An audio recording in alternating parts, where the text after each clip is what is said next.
Yeah, this my testimony. Yeah, this my testimony. I'm running through the jungle and they trying to make me fumble. Mama, she made a king one of the grace, so I don't stumble. This my testimony. Yeah, this my testimony. I'm running through the jungle and they trying to make me fumble. But mama, she made the king one of the grace, so I don't stumble. I pray up to the stars, cause all these scars, they keep me humble. And I gotta get a bag for what we have, I make it tumble.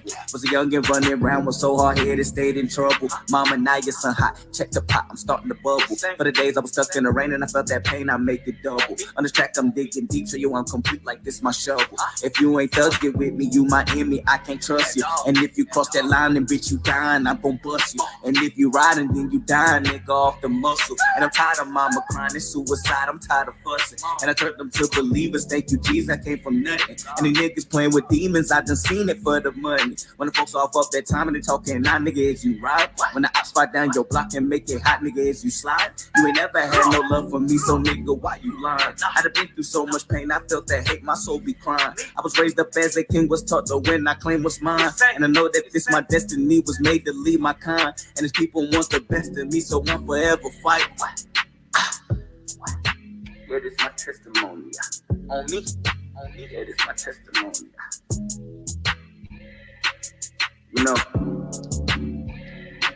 I was raised as a young king, and they never want to see us prevail.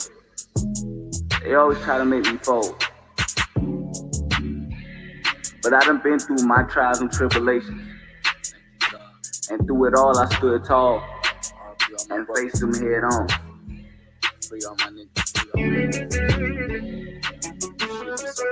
For any nigga out there that done been through what I done been through, stay solid.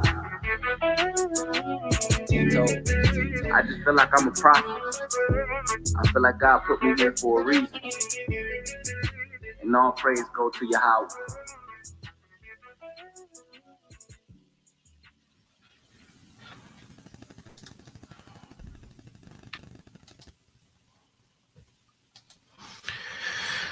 YouTube, what's going on? What's going on? Good night to everybody. Thank you for all you guys tuning in. First, before we start, I want to apologize for my voice. Kind of losing it. So I thought about not coming on tonight, but I kind of figured that, it's very important that these messages get on and get out there regardless of whether, you're not feeling well or not.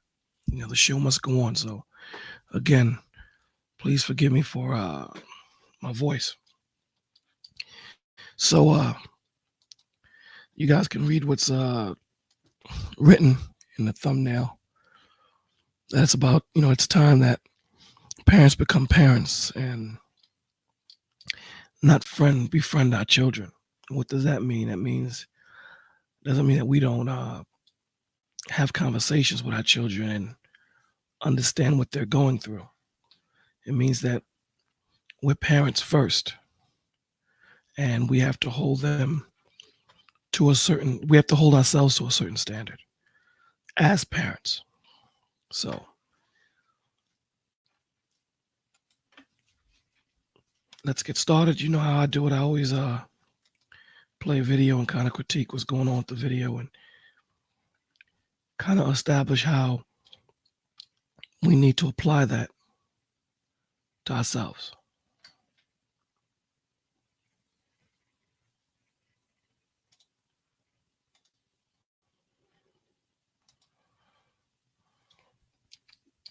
So let's go through the mantra of how we do things here at Bolo TV.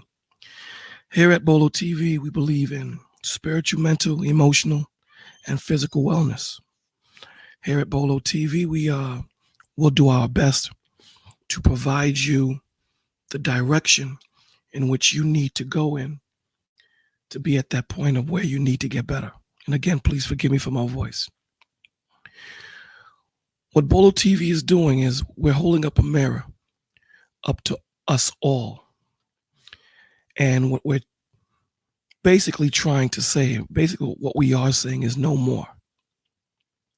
No more are we going to allow other people to do things that we can do. No more we allow the madness that goes on in our community. If you want change, you be the change. And the other thing we always talk about is that village. We have to be that village. We can't wait for the government to take their position to help. It's not about that. It's about us. It's about being neighborly. It's about being loving. It's about understanding. That's what we do here.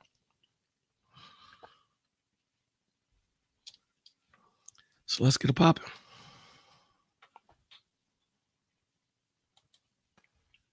So when I was a kid, I would come home from school.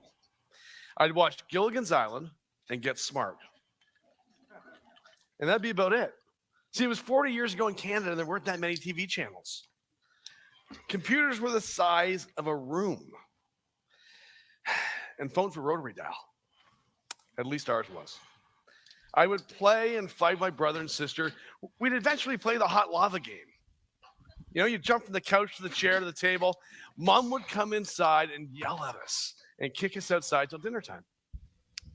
We would go have snowball fights in the wintertime, play street hockey in the summer, and we'd jump over each other with our bikes.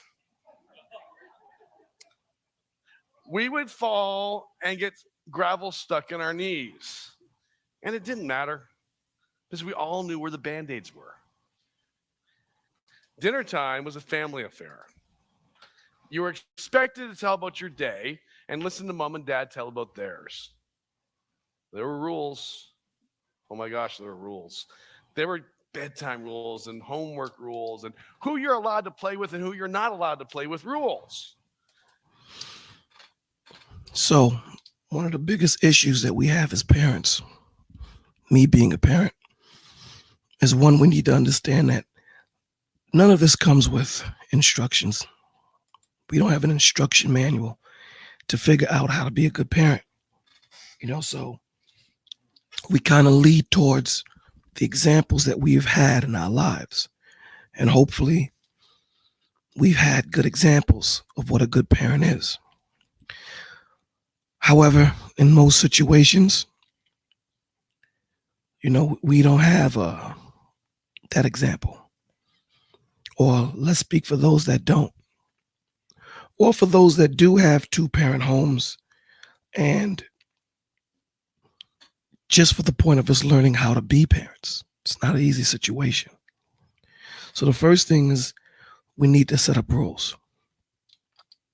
We need rules. We got to get back to it. You ever had that friend that you've worked with for years and you've been best friends for years, and you guys get the same job and you happen to be their supervisor or foreman or something? It was kind of hard to get out of that friend zone and get into the business of what you two were hired to do.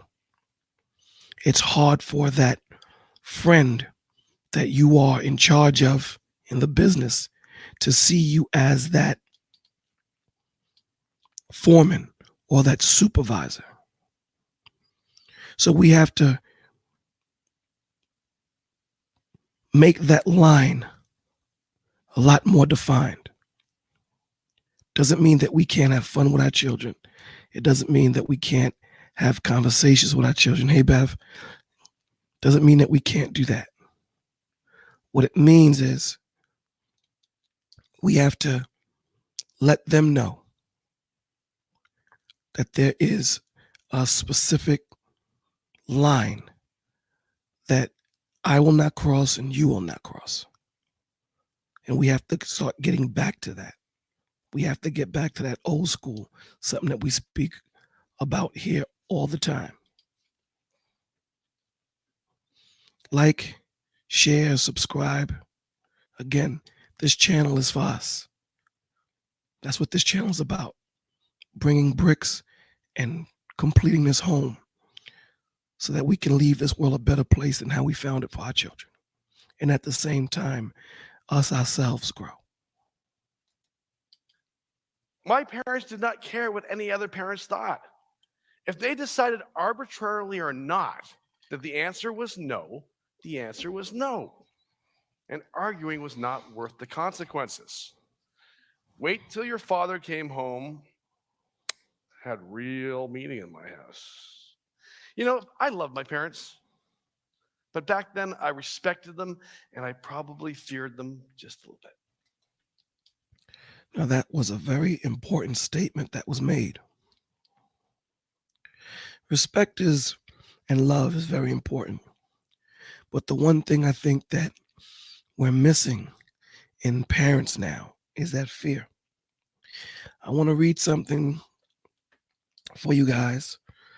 You know, we talk about God all the time, in your personal lives, when you're talking to friends, when you're talking to family. And I think we get a lot of the breakdown mixed up when it comes to how God functions and how God wants to be seen.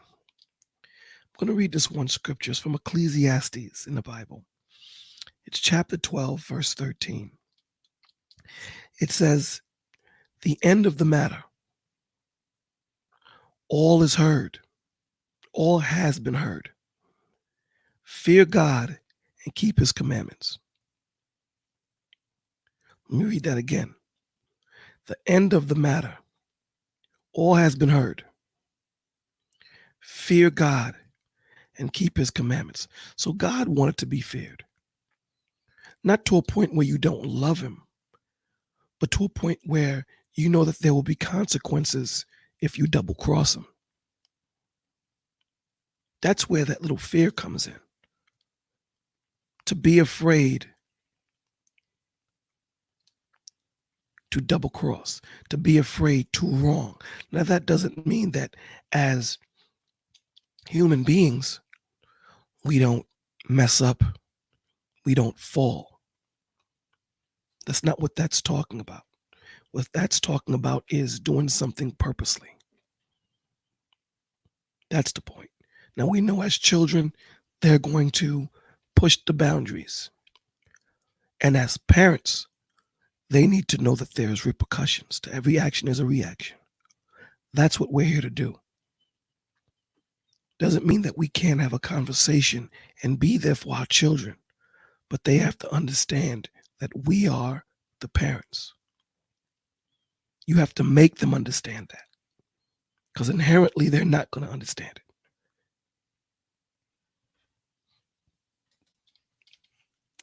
I'm telling you this because the world has changed. Parents, this is not the world we grew up in. That phone that used to be the size of a room is now in the palm of your hand. There's 189 TV channels on average. There's Facebook and YouTube and Instagram and Snap. You know it all, right? When I grew up, this is the setup of what's going on.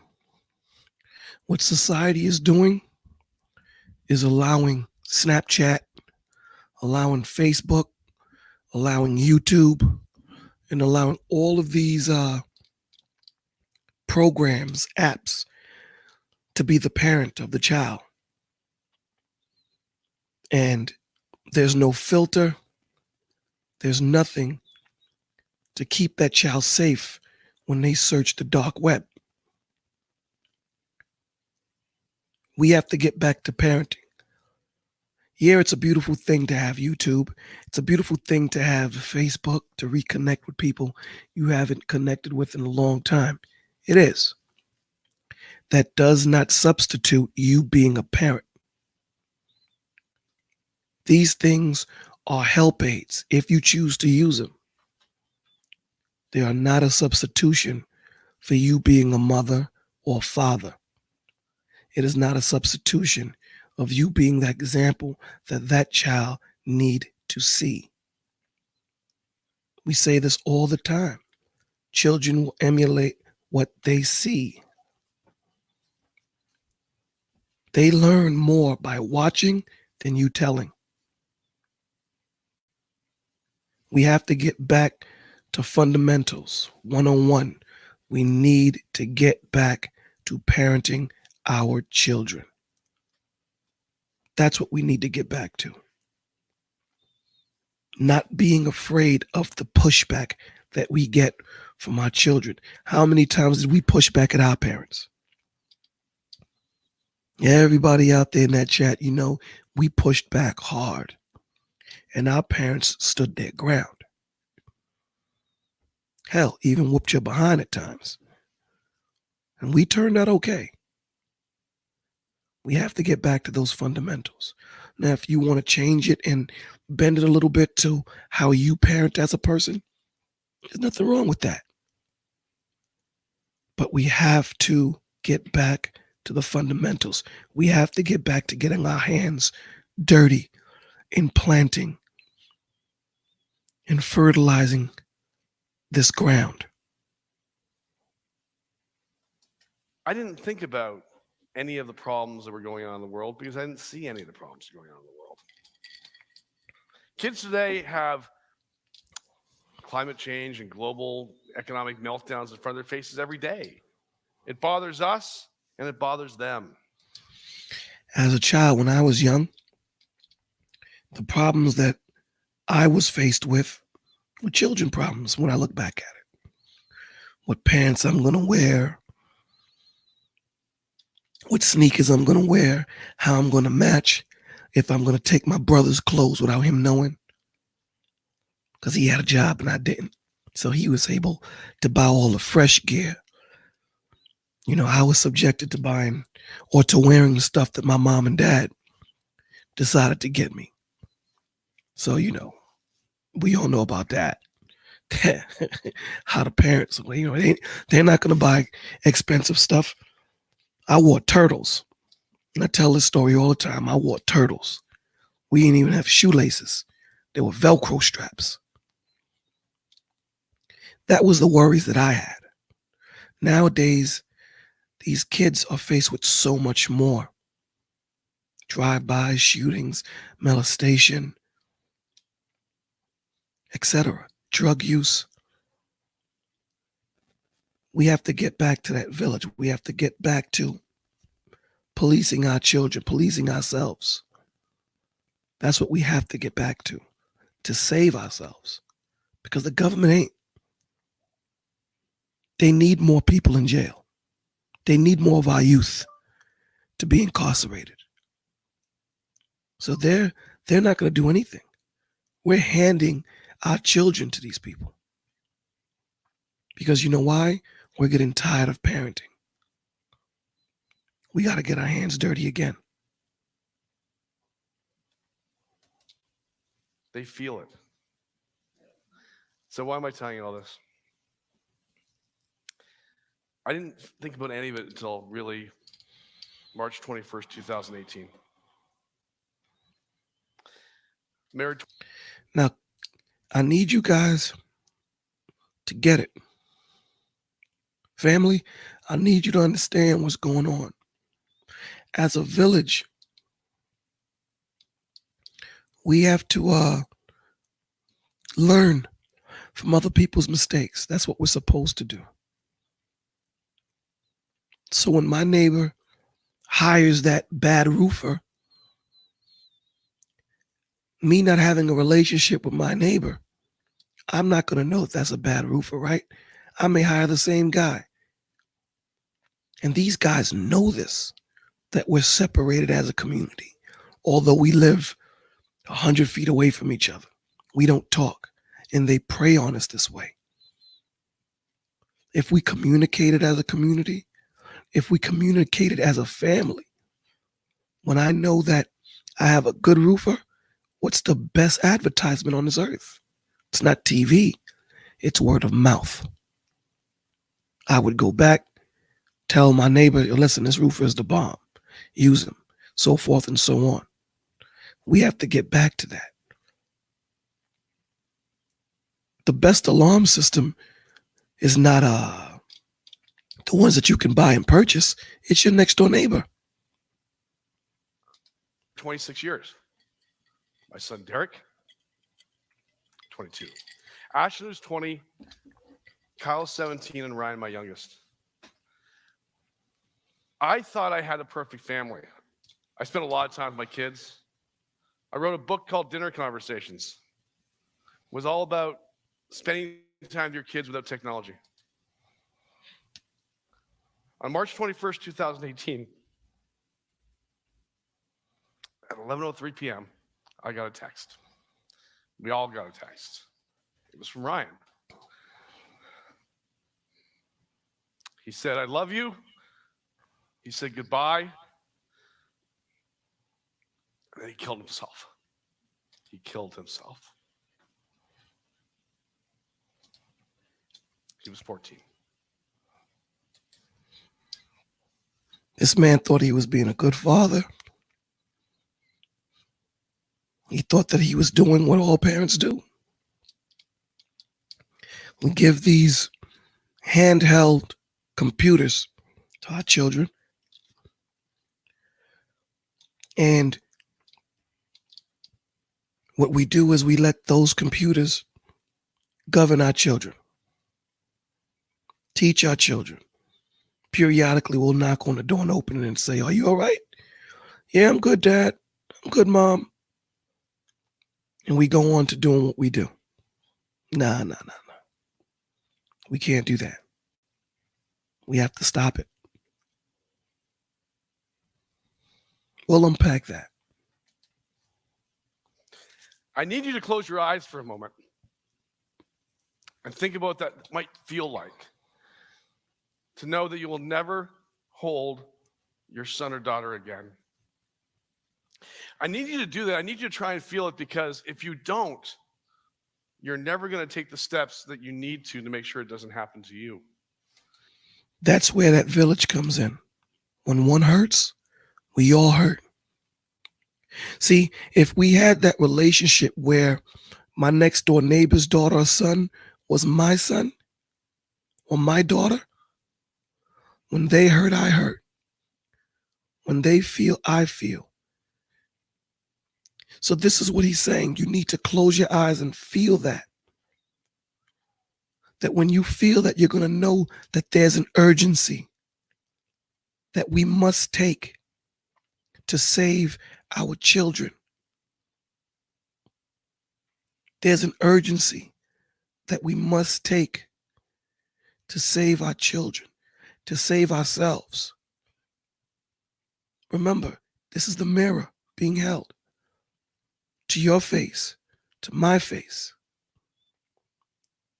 We have to be more engaging with our children. We have to get to know our neighbor. We have to get back to that village. And I'll challenge you guys.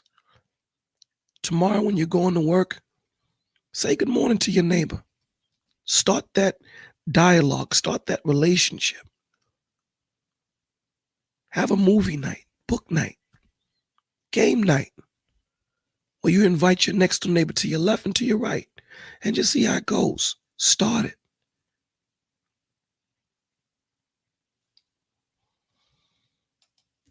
And I don't want you to feel the way I do. Learn from his mistake so that you don't have to make the same. Learn from his mistake.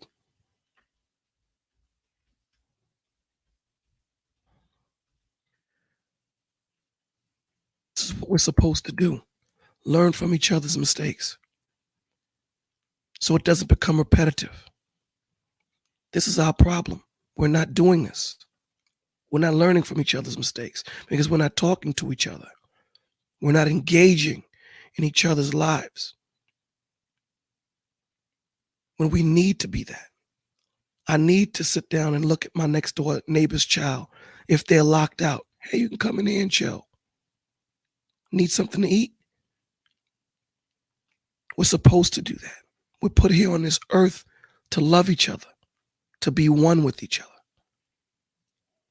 We've lost that to social media.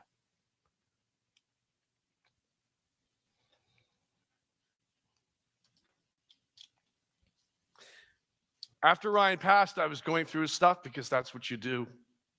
And I came across a drawer that had a sticky note in it. It said, "Tell my story."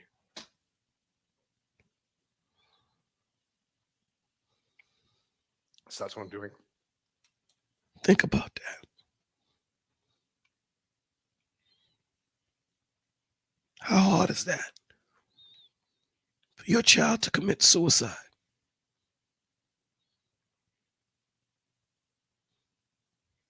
And he tells you, Dad, tells you, Mom, go out there and tell your story. Or tell my story, excuse me.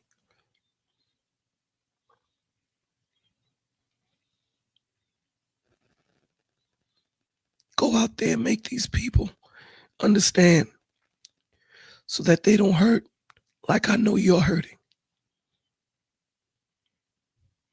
Tell my story. Be the change that you want to see. It starts with you. It starts with me. It starts with us. But Ryan's story isn't so much about Ryan, it's about kids like Ryan. I didn't see any signs in Ryan. Ryan was a happy kid. He didn't tell us there were any challenges. The reality is, I did not ask the right questions. I did not check in on the mental health of my son. In a text he sent, that text, It doesn't make you a bad parent, because I think we all do this, or have all done it.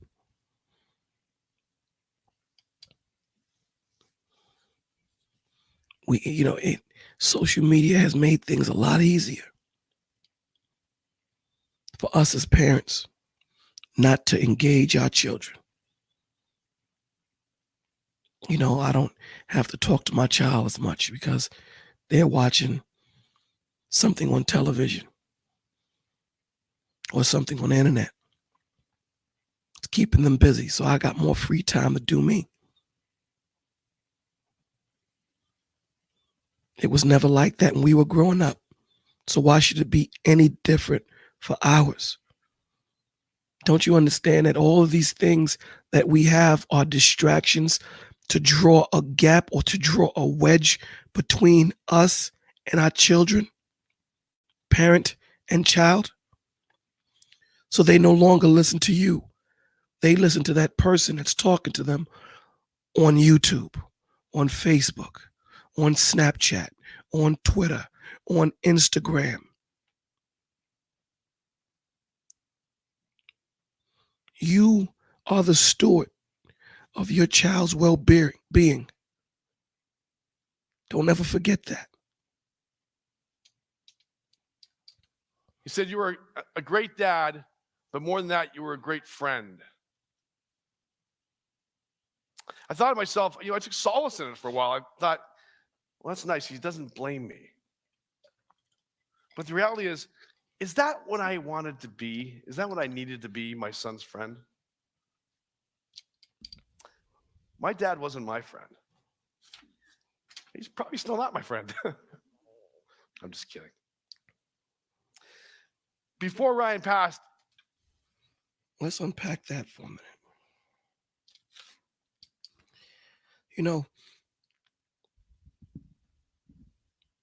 My dad is my friend at this point now. Relationships change. Children become adults, and your position in their life shifts. That's if we did our job as parents. That's if we gave our children the tools and the education and the wherewithal to navigate through this world. Because that's the only thing as parents that we can do. Be that example and train their little minds as they grow to test the rules and the regulations that we've given them and watch it work and apply it to their lives and watch it work. Now, as your young child becomes a young adult and matures into an adult, you become that well that they usually come to drink from for knowledge. Because the basic foundations you gave to them already. Truth, knowledge, and most of all, understanding. These things don't bend for anybody, no matter who you are. These things stay static. Now, whether we like it or not, that's a different subject. But these things stay static.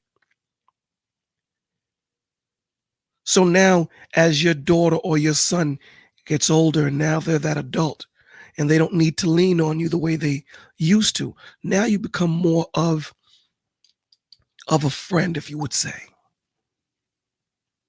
You're still a parent. That respect is still there.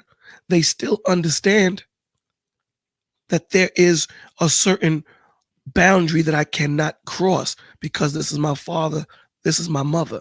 But I can converse with them and talk to them on their level because now I'm no longer a child. I understand what they were trying to do. I understand what they did.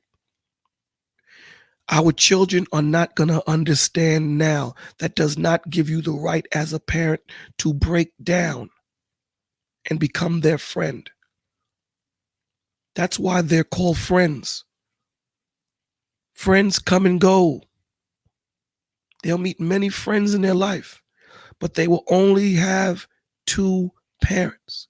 They will only have one mother and one father. You're not their friend. I didn't notice it, but he was getting grumpier. He was spending more time alone, more time in his room, playing a lot more video games, a lot less friends, a lot less time outside. He was watching other people play video games online, which I still to this day don't understand that. But I didn't notice. I'm doing a documentary film called Tell My Story, which is about my journey over the last year, learning what happened to Ryan and other kids. It'll be out in the spring of 2020. See, I didn't think about any of this. I didn't think about suicide. I didn't think about depression. Never crossed my mind. Because we're not involved. It doesn't cross our minds because we're caught up in the everyday hustle and bustle of life. It's not easy being an adult in this world. Now you throw parenthood on top of that. It's hard as hell. It's hard as hell. It doesn't matter how this child came into this world, whether he or she was planned, whether you were just out there having sex and the child came. Doesn't matter. The child is here.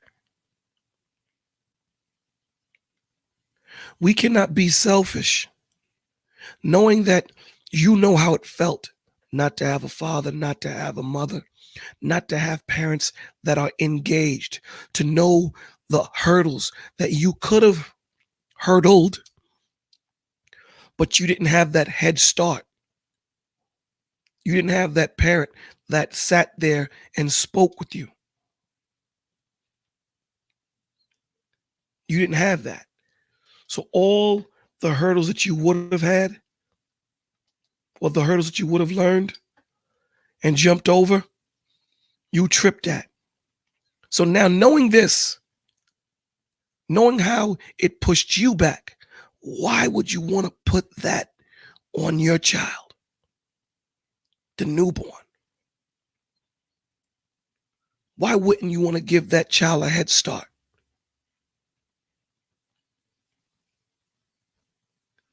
Be the change. Why? We have to stop being selfish. We have to be more engaged. It's not easy. Easier said than done. But we have to do it. Video games are not substitute for a parent. YouTube is not a substitute for a parent.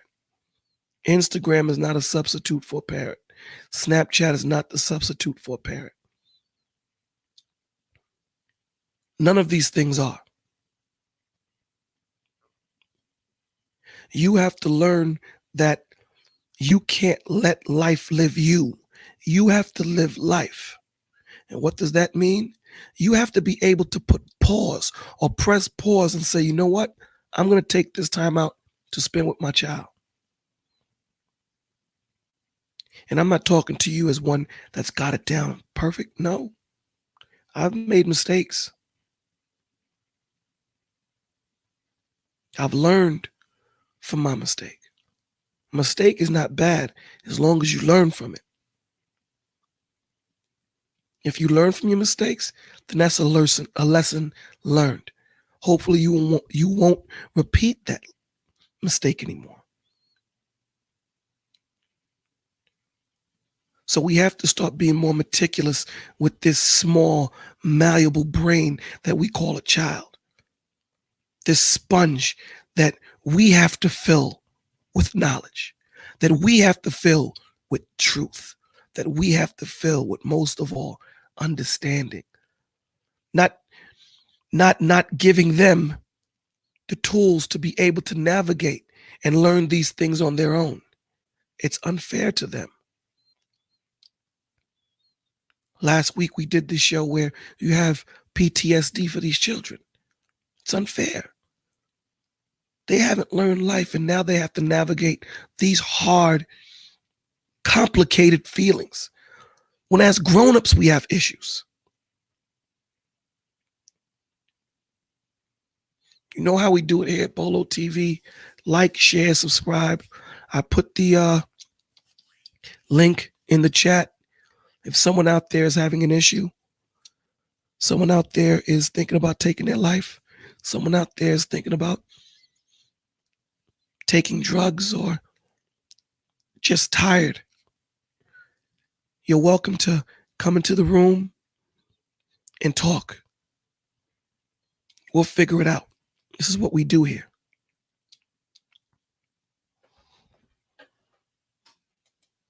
The guy who would say that would never happen to me. But as I started looking into it a lot, I started to realize that there are over 5,700 kids in a year from age 15 to 24 that have killed themselves in 2016 alone. I don't even have the 17 and 18 stats, but they're bigger. Number two reason why our kids die. And what I came to realize is that it's a man-made problem. We did this to our kids. It didn't happen this way when we grew up. There's a bunch of stats. You can read them yourself. You can look them up. The biggest one, 17% of high schoolers in 2017 had thoughts of suicide that year. That's up 25% from 2009. It's a massive problem. Parents, this is not the world we grew up in. And you see that this gentleman keeps reiterating that.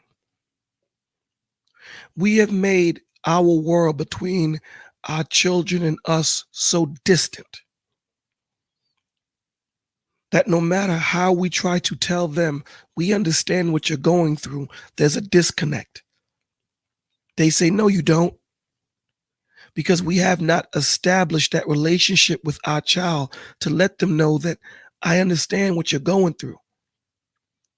You may not have the wherewithal to understand that I understand, but I need you to trust me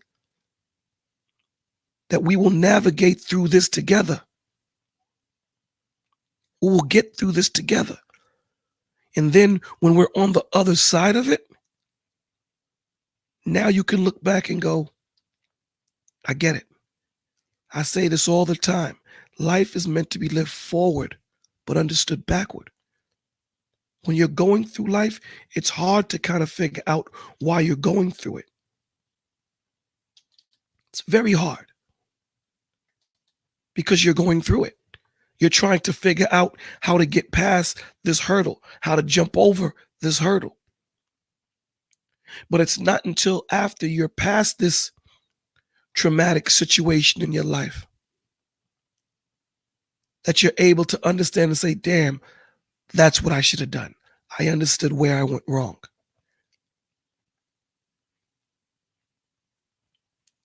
We have to be more of an engaging force in our child's life, because that World Wide Web, like Shah said, it's corrupting our children to the point where when they get to the point where they're taking what's being said on the dark web as the rule, that's a problem. That's because you haven't established with them that my rules are law. You didn't establish that with them yet. So when they go on the internet and they're watching all these things that are confusing to them, because they don't have anything to weigh it up against to say, you know, my dad tells me this or my mom tells me this, and what's being said here is total opposite of what my mom and dad says, it may confuse them. But that's where your child will come and say, yo, mom and dad, listen, I was watching something on Instagram. Now they open up that door of engagement. Now you can give them the explanation that they need, the true explanation, the truth. You're giving them the tools and the education for them to navigate through this world, because this world is no joke. It confuses us as adults. Imagine what it's doing to these children. Be the change. Hashtag no more. Hashtag be the change. Hashtag it takes a village. We need to be all these things. And I know it's hard. However, if we had that village, it would take the edge off just a little, because when you see that mother who is a single parent going through hell with their child, as a village, we can help her. We can help him.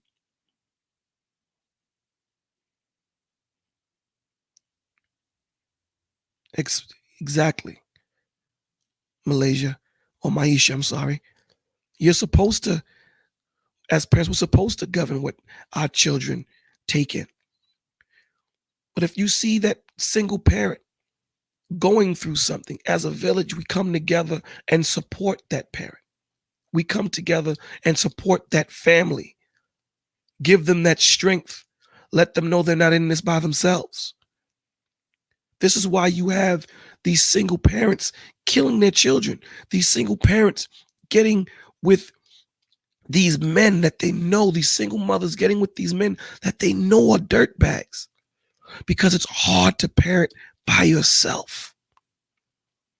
So they feel that they have no choice when there's always a choice. You as a parent should never put your child in harm's way. You're supposed to be able to stand in front of that bullet.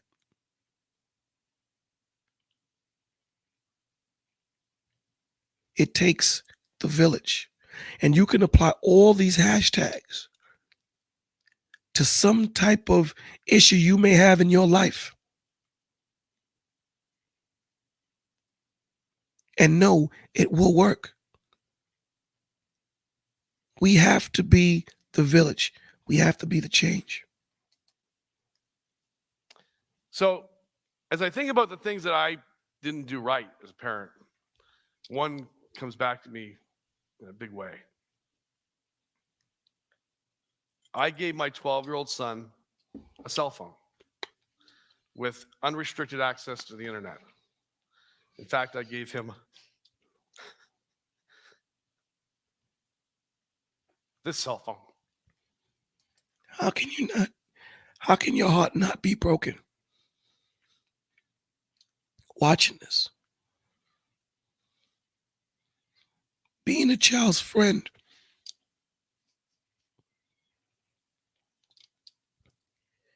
is it's heartbreaking at times, because you want your child to understand,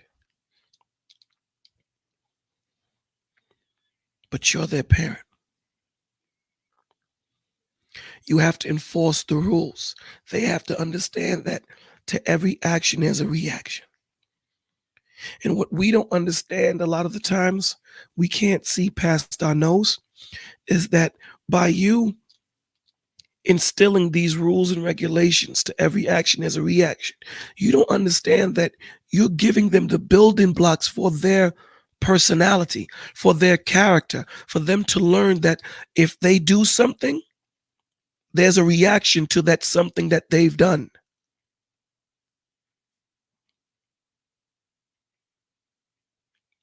These are the building blocks for our children's personality and character. This is what they will weigh the world against, your foundation that you've given them. It's heartbreaking that we're not giving these children,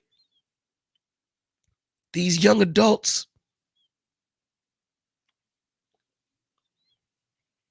a chance in this world. We're not giving them the building blocks in which to navigate through this world because of our selfishness, because of our issues with the other parent.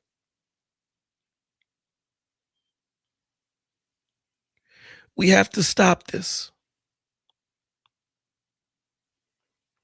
We hear this all the time. You have to man up as men. It is time we start hearing you have to woman up as a woman. In most cases, women are the stewards of our children.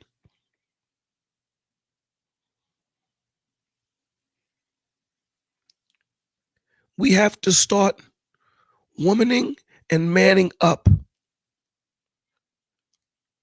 It isn't about our relationship anymore. Don't use that child as a weapon against me. You don't understand that you're hurting that child. This goes both ways. Most of the time it goes where the woman is using the child as a weapon against the man. The truth will be heard here. You have to stop. You're hurting the child.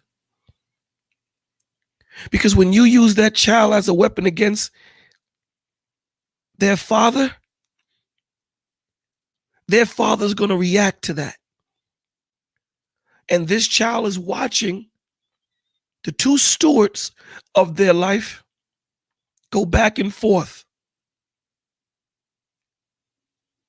And there is no foundation being given to this young, malleable life, brain. They're not learning. The only thing that they're learning is the negativity that they're feeling. And they internalize that. Then they become numb to it. And then them themselves become the problem. There's that cycle again. Let's break the cycle. So this gentleman gave his child a phone, thinking, I'm going to give my son a phone.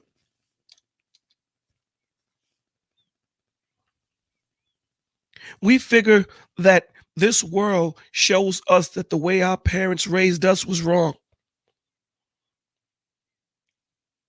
You have to be more friendly with your children.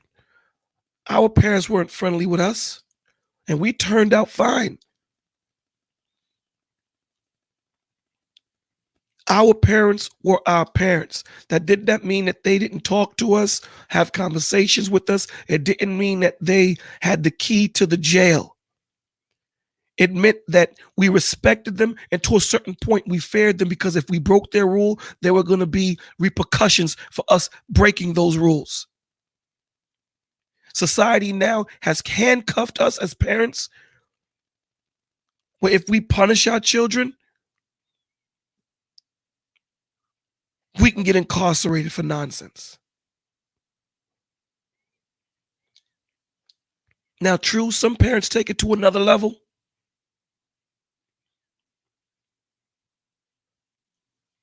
We have to take being a parent back from the government and putting it back in our hands. These are our children, not theirs. We love them. They don't. They look at them as just a pawn, money.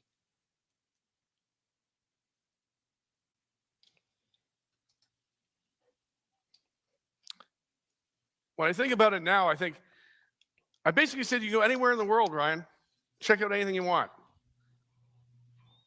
You know, you would never say to your kid, think about for a second, the worst place on the planet you can imagine. You would never take your child to that city or that place, drop them off at 10 o'clock at night and say, I'll pick you up in the morning. You would never do that. I would never do that. But what I did do is say, Ryan, here you go, buddy. Anything you could ever imagine to look up, you can look up on this device. And I'll never even check in to see what you found out. That's a very important part, that I won't check in to see what you found out. I'm not going to check in to see what you're ingesting into that young mind of yours, that young impressionable mind of yours. And whatever you learn, I'm going to break down for you to give you the understanding of what you're watching so that you can understand it. You have these young girls looking at the internet and seeing these guys say whatever they say, and they're taking that as gospel.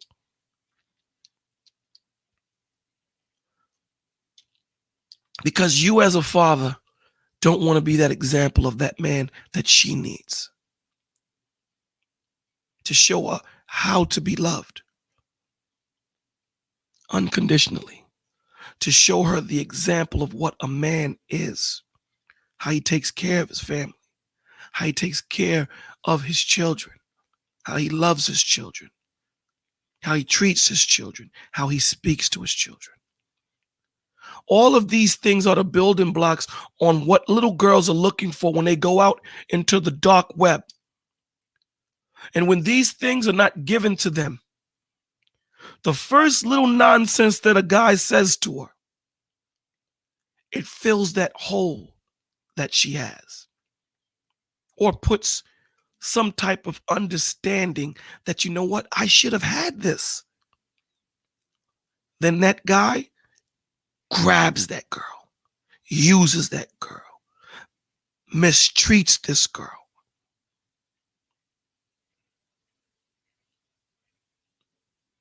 How do you think a lot of these girls end up being sold? Some dude says some stupidness, some nonsense. Your parents don't love you. I love you.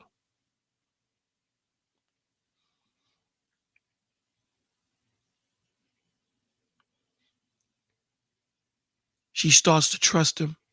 He lures her out, grabs her, and the next thing we see is a paper up, missing. Don't let this be your child. The purpose of Bolo TV is to hold up that mirror, that stop sign, and say, stop. We can stop this from happening. It's happened to me. We can stop this from happening. Learn from my mistake so that you don't have to go through it. That's what this platform is for us to come together as a community, a village, if you will, virtually, to come together and say, this is what happened. And for all of you that are going through this, I'm going to tell you how I got through it. Or I will tell you what happened to me so that you don't have to go through this. These are the signs that I missed. And by me missing these signs, my child is dead. So learn from my mistake so that you don't have to be here saying the same thing I said. Learn from me. This is not easy. It is very easy for you to have something as traumatic as this to happen into your life. For you to go into that shell and not say anything. But for you to come on and say, this is what happened. This is what I missed. I'm telling you, learn from my mistake. If that ain't God, I don't know what is. In this day and age, everyone is keeping secrets to themselves. How to make money, how to live a good life, how to do this, how to do that.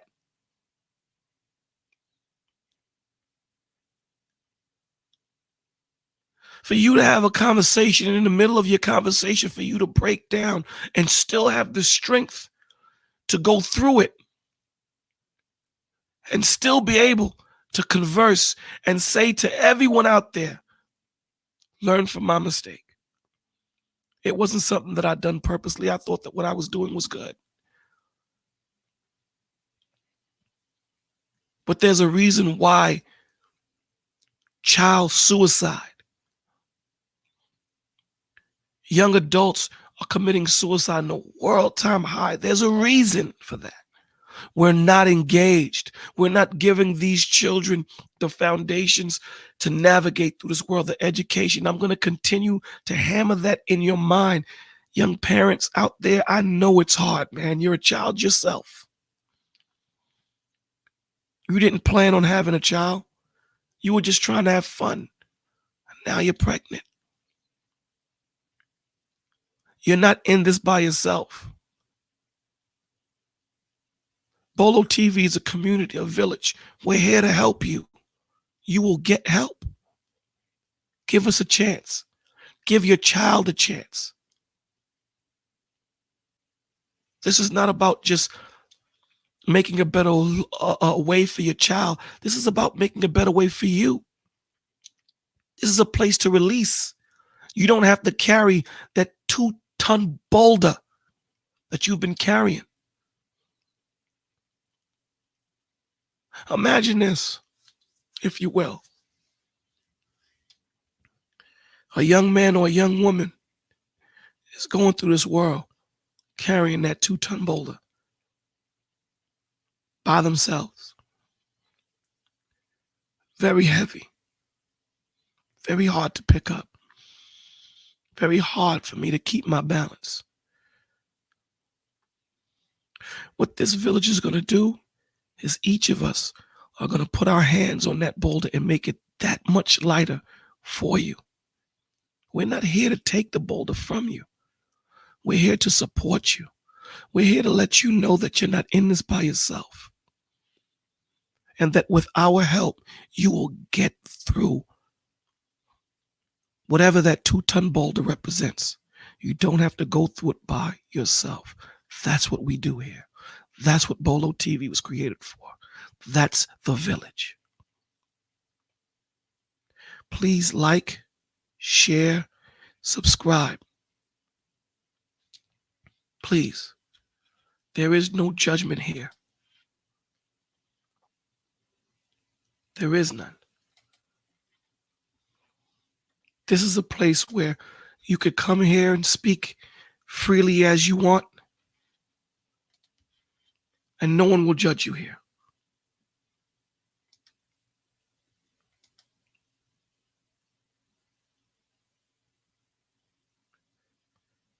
You know, you're not in this by yourself, as Beverly said. You're not alone, man.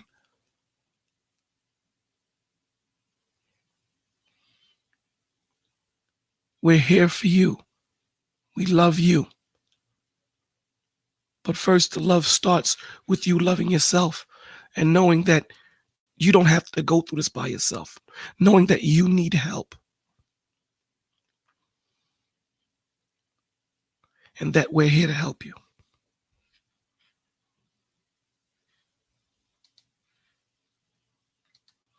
Some of that stuff he shared with me, we had great conversations, and some of it he did not. Ryan used this device to research how to kill himself.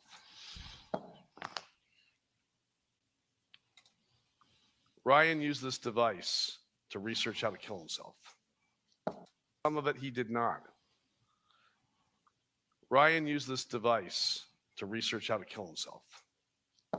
Did not. Ryan used this device to research how to kill himself.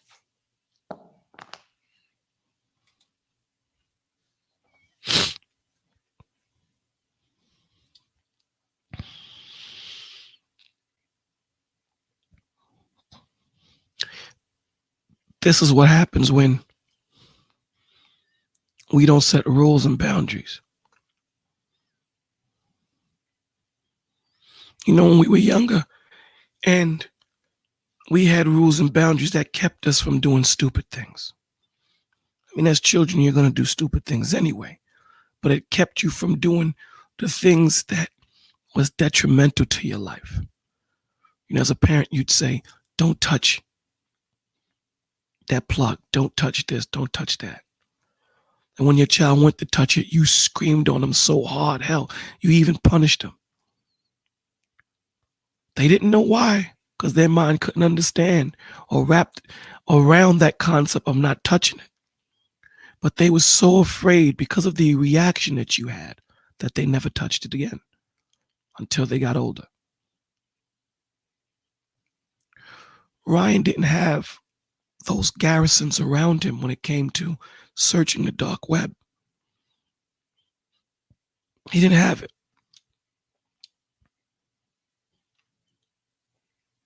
You're giving, you know, you listen to these politicians talk about guns, gun control. What do you think you're giving your child when you give them a phone at 12, 11? Hell, I've seen kids as young as 6, 7, 8 have phones. What do you think you're doing when you give them a phone? It's worse than a gun. Because a gun is an inanimate object.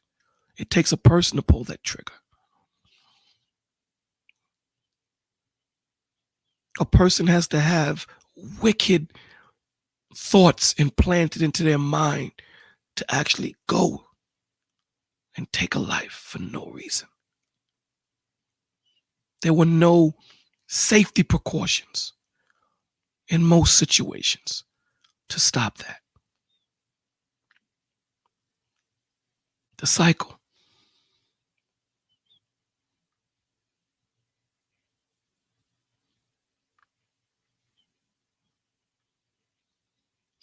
You know, I thought that I pretty much had it handled when it came to understanding children, understanding what's going on. Going through this with you guys, there's a lot of stuff that we don't know on a cellular level. Just the basics. There's a lot that we don't know. And there's too much responsibility we put in the hands of these little kids that can't understand why they themselves are here, let alone understand everything that's being spit at them on that little handheld computer. We have to take responsibility back and start letting these children know that we are here for them, we love them, but there's rules and regulations that are set up for your protection. And you have to stand by it.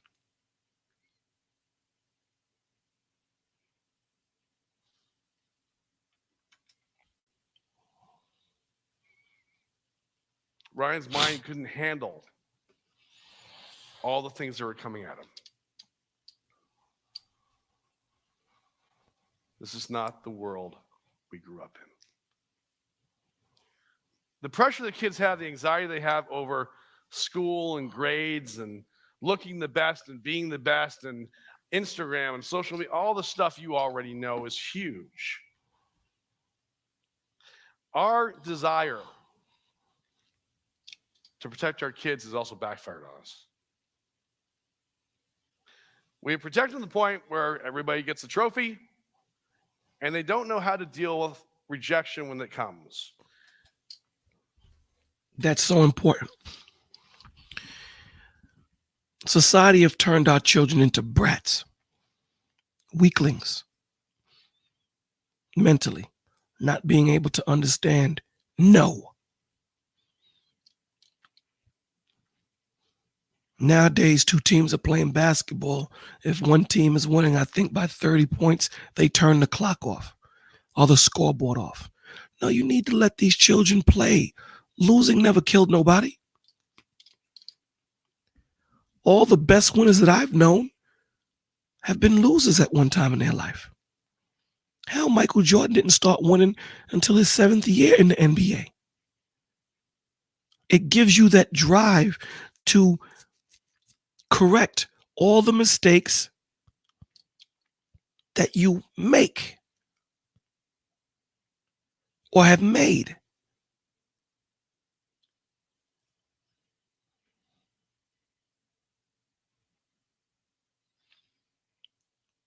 That's what losing do. That's what it does. Then what could I have done better? What should I have done better? When you sit here and you say, well, everyone's going to get a trophy, that child ain't learning. He ain't going home to say, you know what, I could do this better. Because you know what? Everyone got a trophy. And not only that, what are you doing to the winners? That feeling of winning, that feeling of saying, damn, you know what? All of that studying, all of that practicing has paid off. You're robbing that of the child that has won.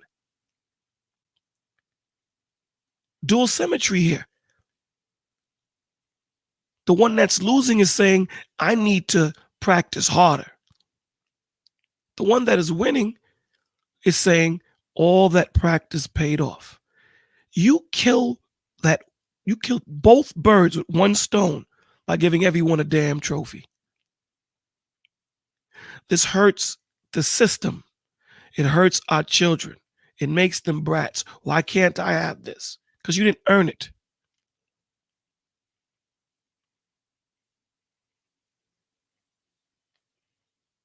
They need to understand to every action there's a reaction. They need to understand this. This is our job as parents, to instill this into them, not to be their friend. They don't know what it's like to skin their knees, and they don't know where the Band-Aids are. I wanted to protect Ryan. I wanted to make sure he was safe. I probably went too far. I founded an organization called ChooseLife.org. The goal of ChooseLife.org is to end teen suicide by the year 2030. Some of you think I'm crazy. But the reality is, no one is sent out to raise awareness about polio. We sent out to eradicate it. There's a lot of amazing people raising awareness for teen suicide. It goes up every year. We need to set a goal, and we need to achieve it. Because this is not the world we grew up in. If we don't do it now, when do you want to do it? 5. That was a great question that he asked. If you don't do it now, when will you do it? My child died. And I'm letting you know, as a father, it wasn't easy. So I'm standing up here on this stage and telling you these are the mistakes that I've made. When should we get our act together? When your child dies? Your child didn't have to die if you would have just listened to me.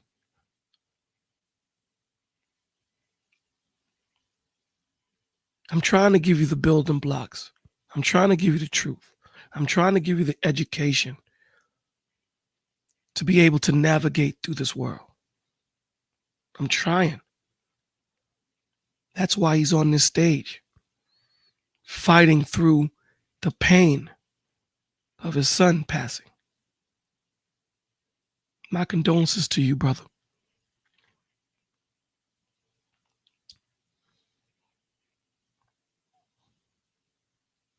When you don't do this, you don't prepare your child for what the real world is.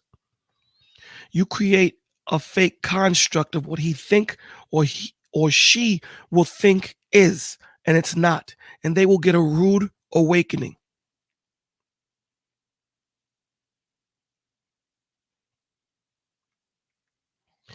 When we do not give our child or children the necessary building blocks to navigate through this world, we are setting them up to fail.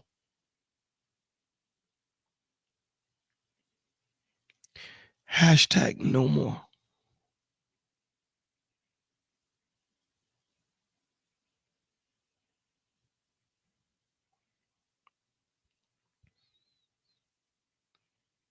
Hashtag be the change.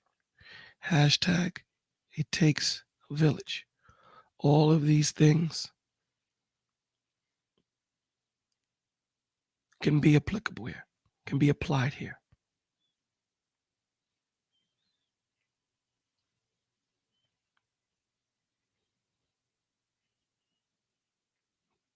There's a lot of things that we think we know, but as a village, what you don't know or what you think you know, someone else will have facts on where you're weak. They will make you strong. This is why Christ tells you, forsake ye not the assembly of one another. This is why a closed mouth does not get fed. When you're hurting, speak to somebody. Man has been on this earth for thousands of years. I pretty much can guarantee you that young man, young woman, grown man, grown woman, whatever you're going through, someone has gone through it, something similar to it. There's nothing new here on this earth, nothing new.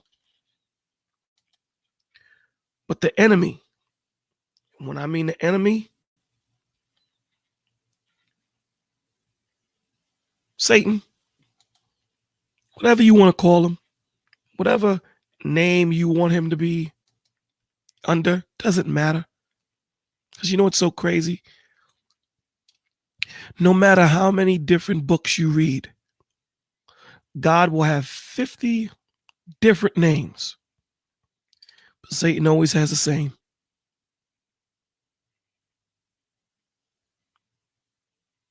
Always has the same.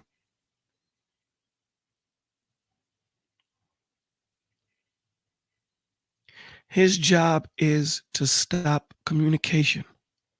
It is so important for us to communicate, for me to know what your issue is so that I can help you. This is why when you go to see a doctor, he asks you questions. Well, he's supposed to ask you questions. How you feeling? Have you felt this way before? What started hurting? Where does it hurt? Does this hurt? So he can narrow down, or she can narrow down, the possibilities of what your issues might be, and that we can directly help you.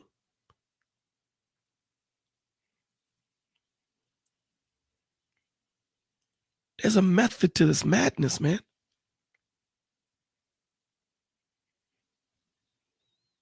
Our children are being attacked. If we can't see that, I don't know what else to tell you. If you can't see that this generation is out of control because there are no parents, because we're so selfish in arguing about our nonsense, that we're leaving these kids to their own vices, their own devices, this goddamn cell phone and what it represents, the world. Anybody can reach your child with that phone. This phone has made the world so much smaller. Before, a dude that wanted to kidnap someone, they had to come and grab the child. Now the child is going to them.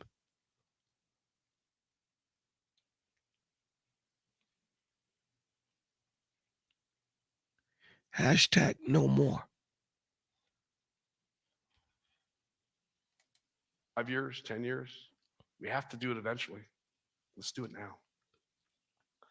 Think about this for a second. There were 1,358 victims of mass shootings in 2006 to 2017. Boy, that's a big number, and it's terrible. It's a terrible, terrible thing. There were 47,000 people that died of suicide in 2017. And what do we see in the news all the time? Mass shootings. If we take away guns, there'll be less mass shootings, but it's all mass shootings. Politicians talking about mass shootings. Maybe taking away the guns works. I don't know. All I know is that we're not talking about suicide anywhere near as much as we're talking about mass shootings. And if you go to a politician and you say, how do you save my kids? Help me. They'll go, can we talk about mass shootings? So, if you want to save your kids, and I know you all do, you have to first of all realize that we have to own the mental health of our own kids. You can't wait for doctors, the schools, or the government to fix this problem. You need to be the village. These are our children, not the government's, not the governor, not the mayor, not the president. These are our children. We live in this community, and somewhat all of our children are going through something similar. We have to be that village. We have to take control. We have to say no more. We have to be that change. We have to say that we're going to police our children's minds. We're going to police our children's phones. We're going to do this.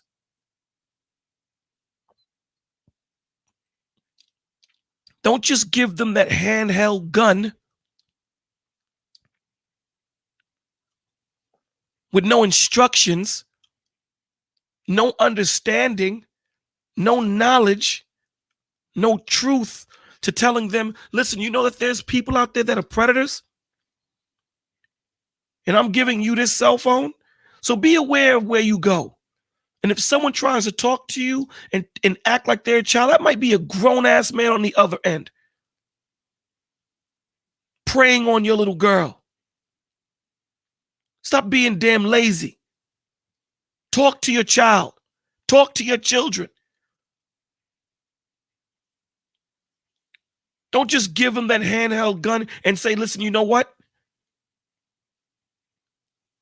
Handle it. You figure it out.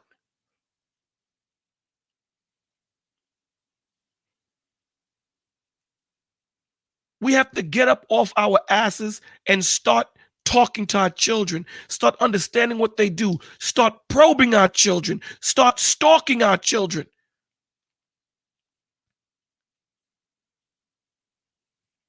I need to know what's going on. Why is it that this is happening? That's your job. You are the steward of your child. You're in charge of your child. Your child is not going to understand. They're not meant to understand. They're children. They don't need to understand. All they need to know is that you love them and that you're the parents and there's repercussions for not following what I tell you to follow.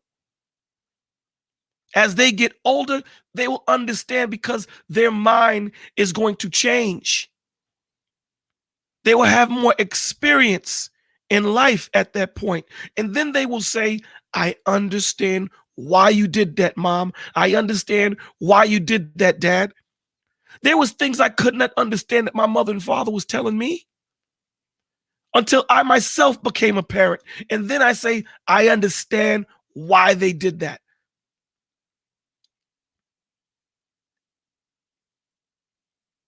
They're not going to get it. So don't think that they're going to get it. And when they don't get it, don't just say, you know what, now I'm going to become your friend. Let me just stop doing what I'm doing and just say, you know what, the hell with the rules.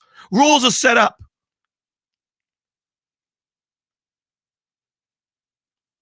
They're set up to protect you. That's our job, to protect our children, not only physically, emotionally, mentally, and spiritually. We're supposed to set them up so that they are able to navigate through this demonic, evil world. We wrestle not against flesh and blood, but against spiritual wickedness in high places. If you do not see this, if you don't see all this evil, all these demonic things happening in our music, this is what they're internalizing. Watch these videos with your kids.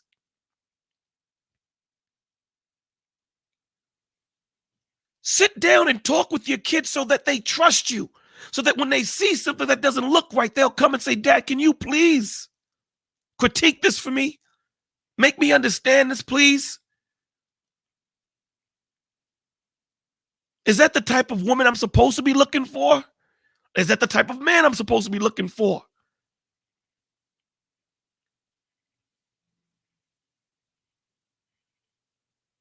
Now, once they humble themselves to asking you this question, now their mind is open for you to plant the seeds of righteousness, truth, and understanding.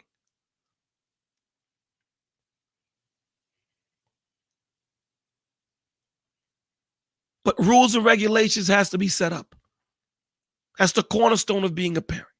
You can't just let them run amok. You don't let your animals run amok. Your dog defecate in the house, he's going to get punished for it. How much more your child? And the reason why I compare the two is if we can do this with dogs and animals and give them rules, and when they break it, we hold them accountable, how much more our child? How much more our child? You need to own it. And it is possible to fix it. Here's where we start.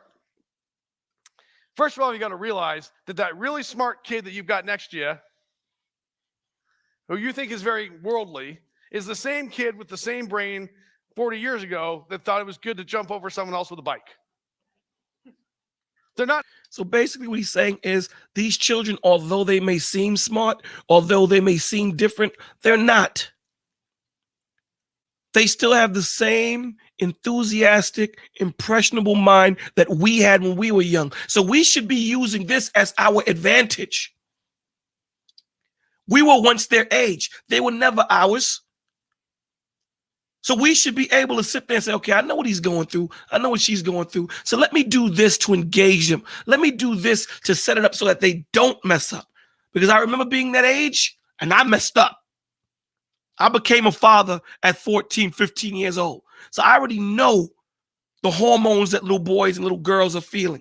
So let me set this up so that we can navigate through this together. Doesn't mean that they're not going to feel those feelings. What it means is I'm going to be able to lead them. I'm going to be that light that they can follow so that they can get through the dark times in their life. That's what you're supposed to do as a parent. Be that light in the darkness so that they have something to look forward to navigate them through that dark time. Not any smarter than they used to be. They just seem that way. Choices around lack of sleep and lack of exercise and poor diet and screen time, all these things that they make, and we sometimes let them make them by themselves, have a terrible effect on their mental health. All of those things. Food. And I told you I'll be bringing a nutritionist on. Television.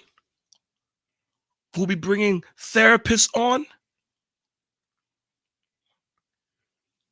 All of these things affect the way they think. Not having the right nourishment. not only physically, but mentally. All these things, man, they play a part on who you are as a man or a woman. We need to control the environment that our children are in. As they get older, 15, 16, 17, they will start to branch off. That's what they do.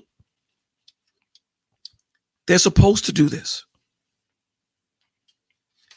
But hopefully at this point, you would have instilled in your child, who is now a young adult, the foundation of what truth and understanding is.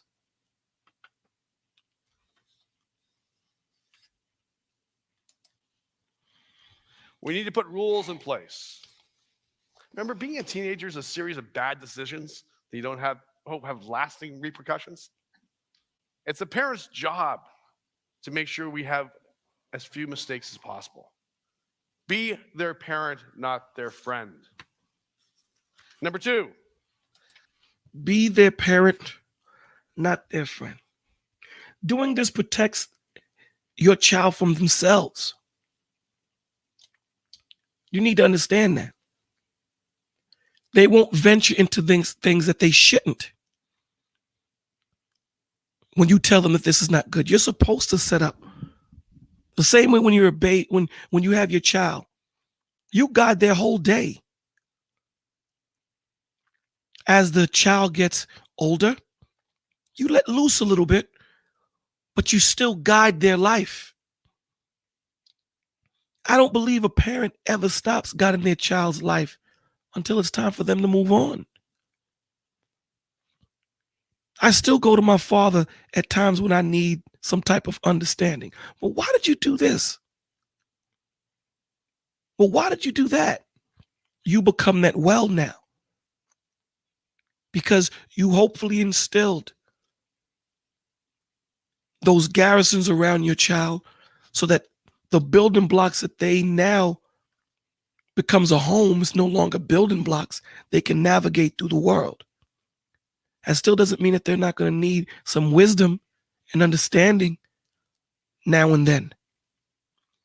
So now they're looking at you on a different level. You don't have to police them the way you used to. So now you have a better understanding. Now at that point, with the respect that is still there, you being my father, you being my mother, now that relationship metamorphosizes into a form of friendship. Mind you, I didn't say friend. It changes into a form of friendship because now I can sit down with my father, both of us drink beer, and converse about my children and how he brought me up, tell him the differences a little bit. But I still took the building blocks that you gave me, Dad. I still took the building blocks that you gave me, Mom. Those were the foundation, the cornerstone in my life that made me the man I am today, that made me the woman I am today. And we can sit down and laugh about the times that I came in late and you caught me and I was trying to climb in through the window. We could laugh at it. But there's still that line that I won't pass because you're still my father and still my mother.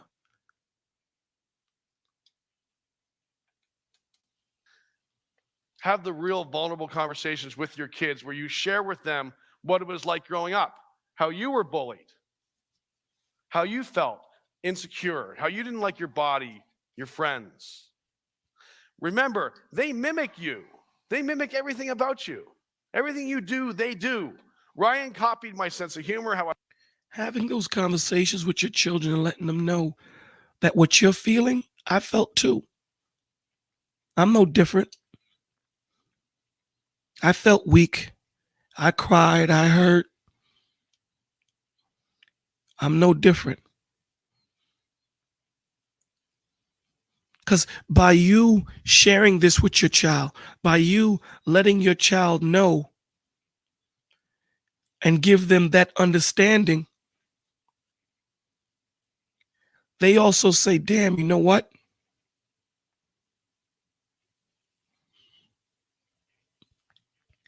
I can talk to my moms. I can talk to my dad.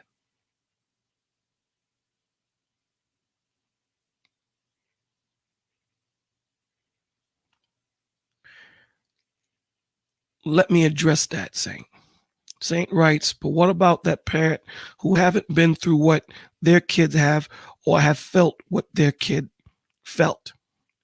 I guarantee you there's nothing that you felt that your parent hasn't felt, some type of form of it. It may not be exactly what you went through, but I promise you, they felt something. And regardless of whether you've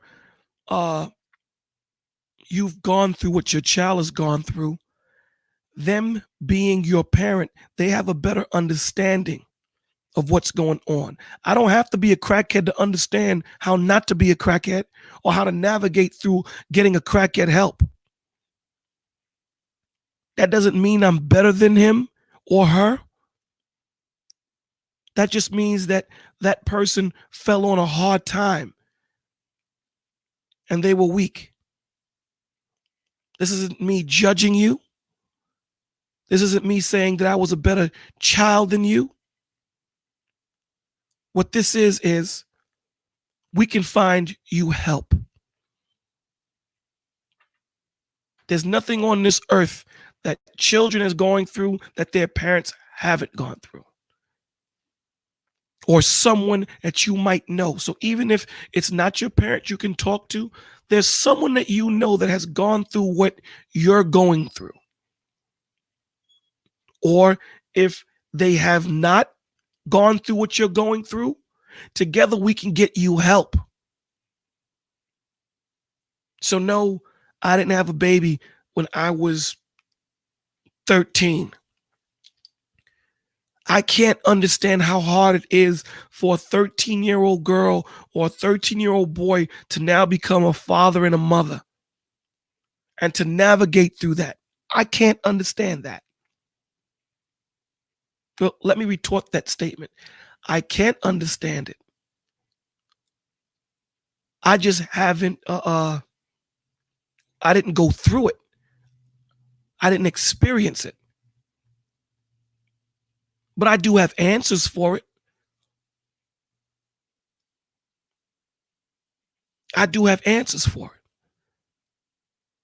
This is where we have to rally around that 13-year-old girl and 13-year-old boy and let them know you made a mistake. It's okay. We all make mistakes, some greater than others. It's okay. The problem isn't you making that mistake. The problem is, are you going to learn from it? Are you going to continue that mistake? Are you going to humble yourself enough to say, you know what? Let me get help.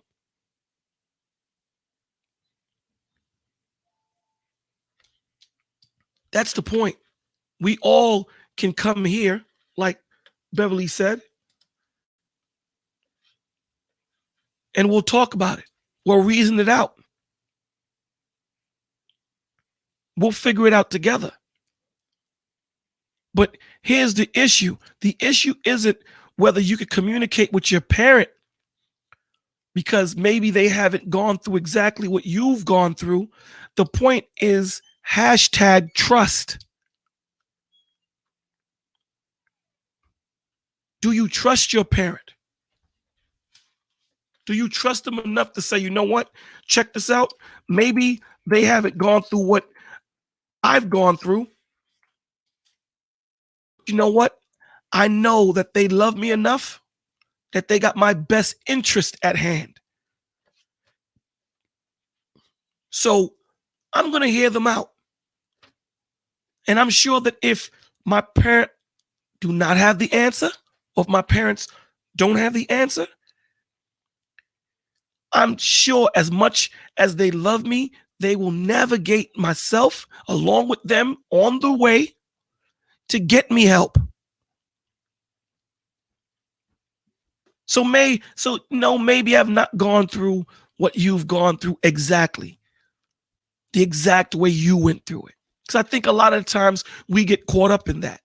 Well, you ain't go through exactly what I went through. No, maybe I didn't. But I was made fun of when I was growing up because I was wearing turtles. I was bullied because I had turtles. It wasn't a physical bully like other bullies made. Some kids get beat up. Bullying is bullying. Now, there's different levels to it. Don't get it twisted. That's not what I'm saying. I'm saying to you that there's levels of it. I can understand it. Just like there's different levels of mental depression, mental illness. There's different levels to it. So I may not have been bullied on your level, just as an example, but I can understand that feeling of helplessness, that feeling of not being a peer, feeling inadequate, feeling less than. I understand those feelings.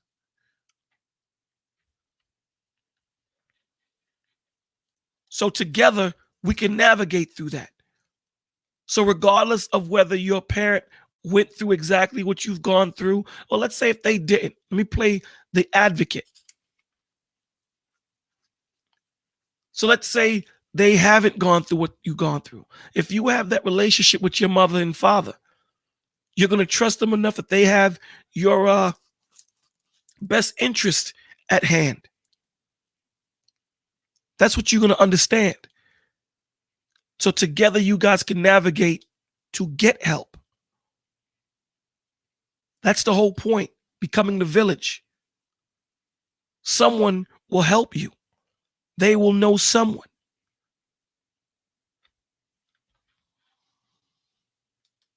I walked all that stuff.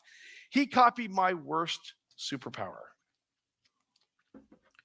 Now he's talking about his son, that these kids, they mimic what they see their parents do. When they have access to their parent, they mimic what they see their parent do. When that mother allows the son to see the father, when that father is in the child's life, when that father allows the mother, if he has custody, very rarely, has custody of the child, and he allows the mother, who might be a good woman, but have different odds with the father, to see the child.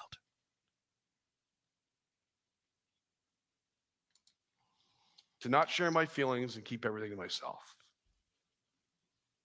I was the guy, the tough guy, who got everything done and never cried and never told anybody how they really felt. And that's what. Does that sound familiar? Women, does that sound familiar? Men, does that sound familiar? That's what we're taught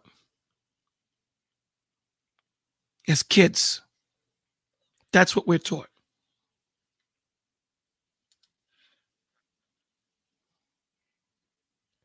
No bueno, no good. And never told anybody how they really felt. And that's what Ryan did. Number 3, you have to have real connections in real time with your kids. Real conversations. If you don't know when to do that, I'm going to give you one tip. It's not when you barge into their room and say, talk to me. Then I can talk to you. I'm definitely guilty of that. Definitely. That's not a time when they're going to really talk to you. They're in a defense mode when you walk in, barge into the room. And the sad thing about that is I felt that way with my father, right?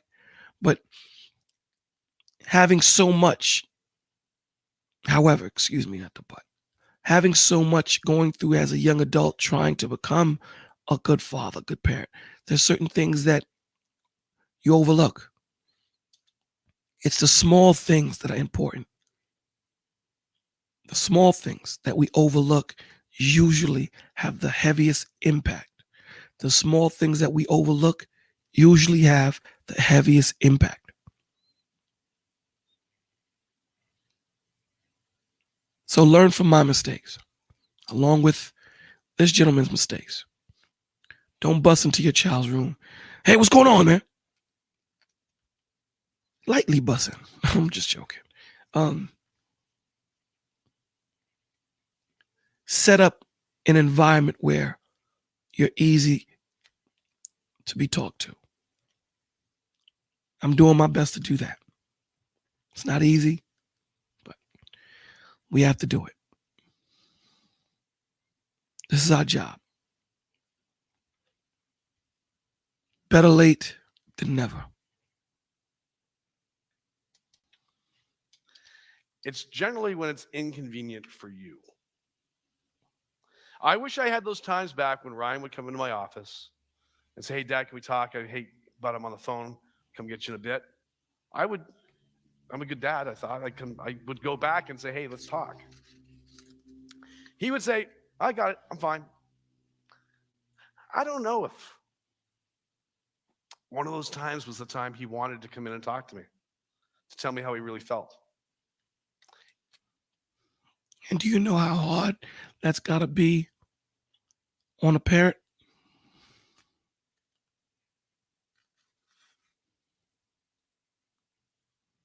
Do you know how hard that's got to be on the parent to realize that maybe one of those times that your child wanted to talk to you, that you might have brushed him or her off, and he's left with that hole. He's left with that stain, that disdain taste in his mouth, that you have to go on forever. Because you know what?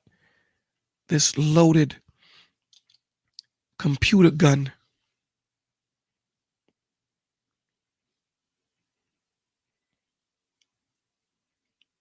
subliminally and subconsciously we thought would, it'll hold our child down. We don't have to go into all that stuff. Not knowing that he or she is watching all these different things coming at her at light speed, warp speed, and her or his brain is trying to break down this information and it can't. Can't. That's what our job is to do. Is to take that information, break it down, and then give it to the child. Now, when the child grows up and we've given them the fundamentals, the building blocks, then they will apply it in their life. Doesn't mean they're not going to make a mistake. It means that they're going to learn from it because you gave them the foundation of understanding, which is truth. It's inconvenient being a parent.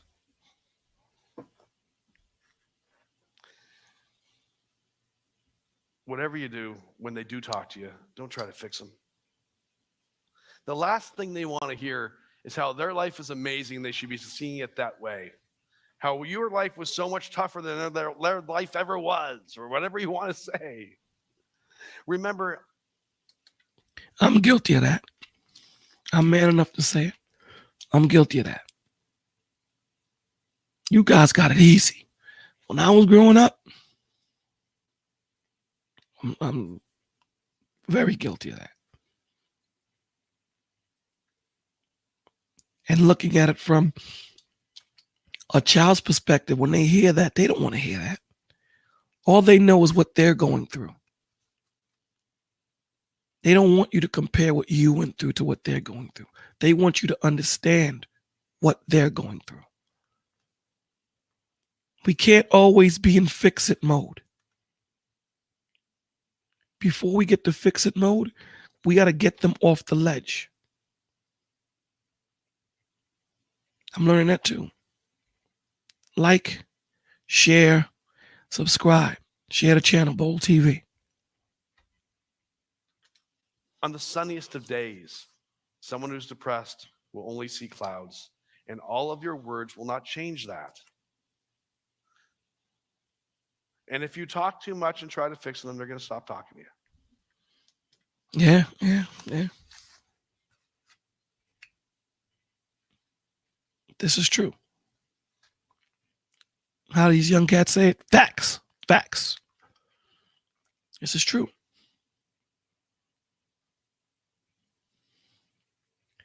We have to stop comparing ourselves. What we can compare is the understanding. How did you feel when you went to your parent and they did that?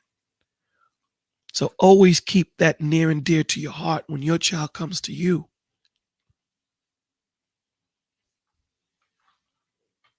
It'll give you a better understanding, a better way of talking to your child while you're going through this.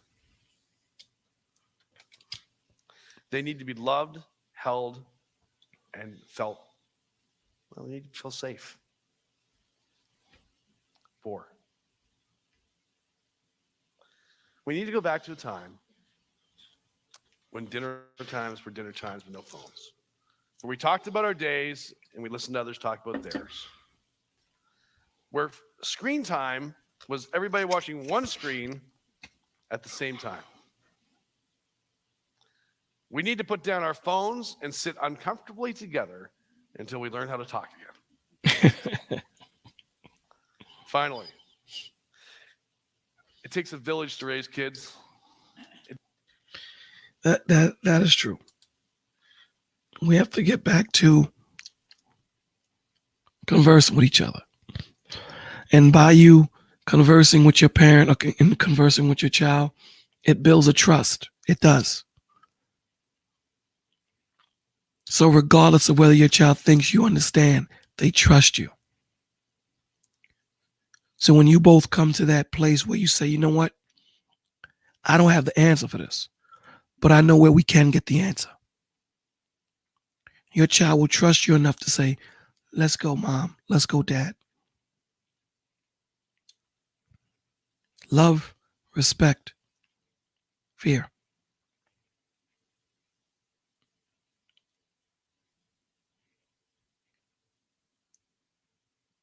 We have to understand that it doesn't change you being able to converse with your child. Doesn't change you being able to sit with your child and play video games. Doesn't mean that. It means that your child has a fundamental understanding that this is my father, this is my mother. There's a certain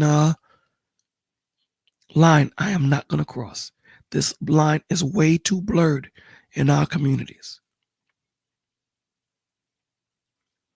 Now, usually through all these rules, when people give you all the rules, usually the last rule is the most important rule. And there's one thing that I'm always stressing. This is going to be confirmation of how important this rule is. Finally, it takes a village to raise kids. It doesn't matter if you have kids or not. If you see someone who is sad, upset, go talk to them. You might be the one person that they'll talk to. If you're a parent and you've got other kids over and you see someone who's out of place, talk to the other parents and say, hey, your child didn't seem like he was all there or she was all there that day. They're not going to get mad at you. They're going to thank you. It takes a village.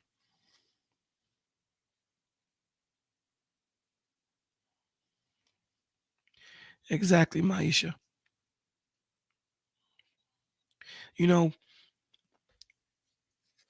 Men are, we're wired a little bit different than women.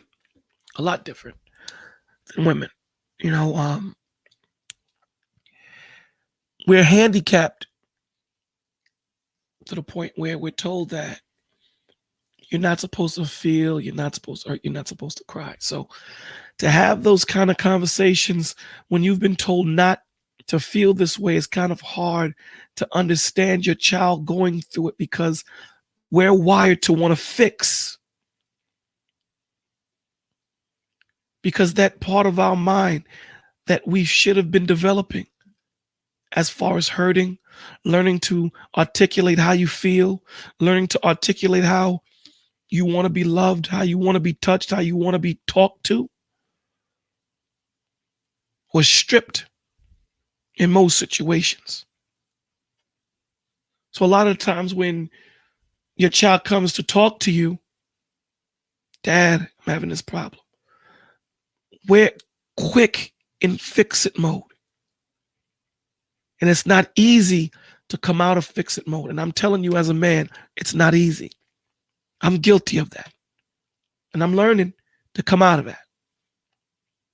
And sometimes it's not about being in fix-it mode at that point. We have to start to learn that there's different times for everything. There's a time and place for everything, the scriptures tell you, under the sun. So at that point, when that child's coming to talk to you, they don't want fix-it father right there. They want hear it father or hear it mother. See, women get that more because they're allowed to feel and cry. They're not looked at as weak. We are. We got to get rid of that stigma that's put on ourselves. Because these boys, young men, are going through so much. Who better to talk to than the example that is supposed to be their father about what they're going through? So the first thing we have to teach them is it's okay to hurt. It's okay to cry. It's okay to feel. You're not a damn robot. So fathers out there, along with myself, we got to get out of fix-it mode all the time when your child just wants to talk. And again, like I said, I'm learning that myself. I'm going to thank you. What stops someone from actually killing themselves is knowing that at 2 a.m. there's someone there that they can talk to, that they want to talk to. That person's you.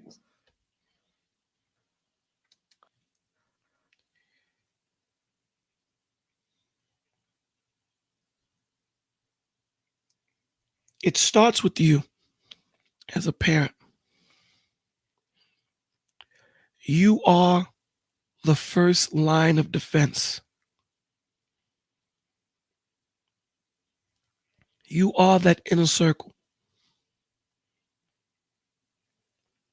Your child is supposed to come to you first with the issues.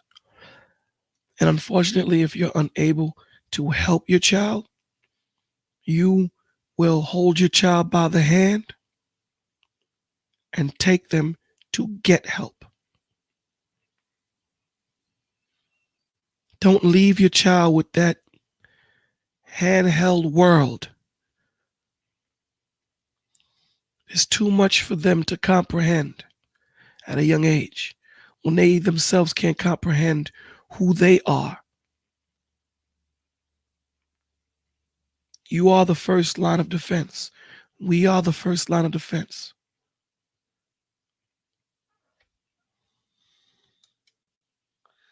Now, I did all this to let you know that you need to get your kids to talk to you.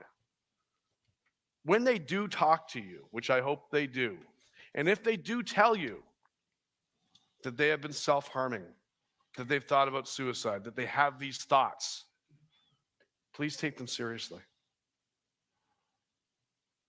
Maybe it's a phase, but maybe it's not. Get them the help they need. Get them to a professional, to a therapist, to a doctor. Do not think it's going to go away. Be their advocate. If they're with a therapist they don't like, find them another one. Be their advocate. Be that person that's going to stand up for your child so that your child knows that my parent has the best intentions for me.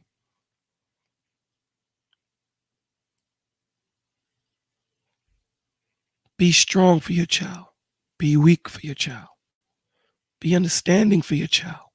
Be strong for your child. Have faith for your child.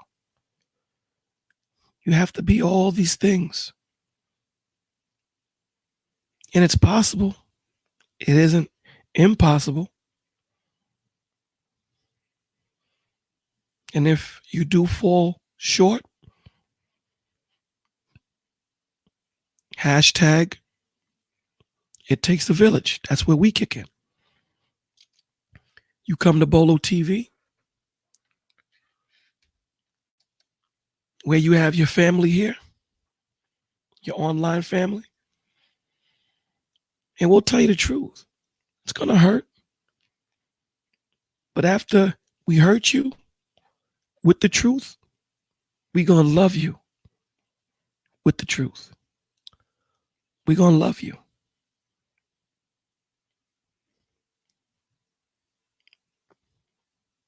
You know, when you lift weights, you have to tear your muscle.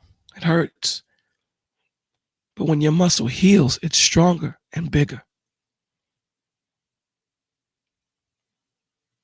That's what we're going to do, man. We're going to hurt you with the truth, then we're going to love you with the truth.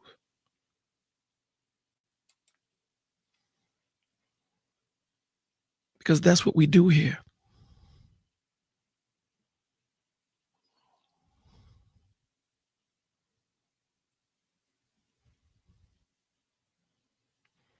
That's what we're going to do. We're going to love everyone here. There's not going to be any judgment. And we're going to talk, and whatever we have to offer, we're going to offer it to you.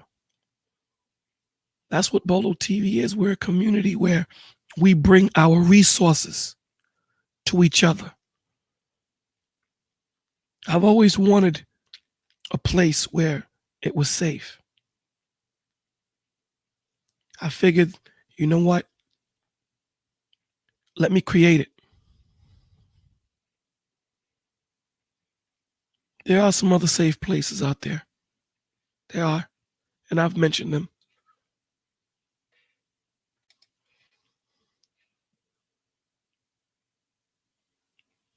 So we have to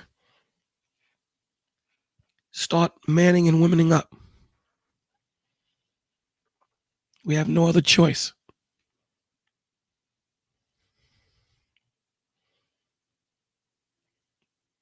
We have no other choice. You come here, you explain to us what your issue is, and we will get you help. Thank you, Maisha.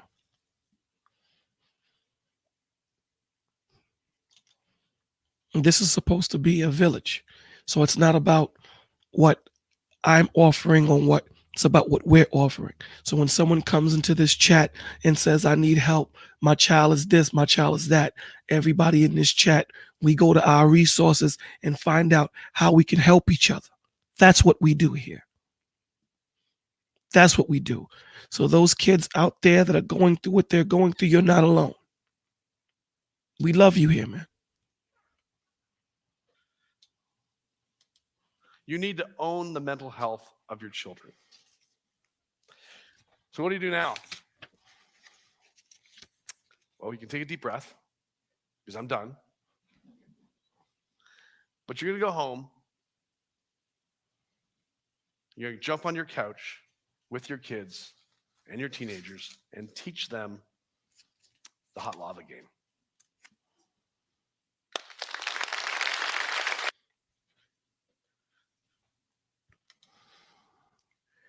This is what we have to do.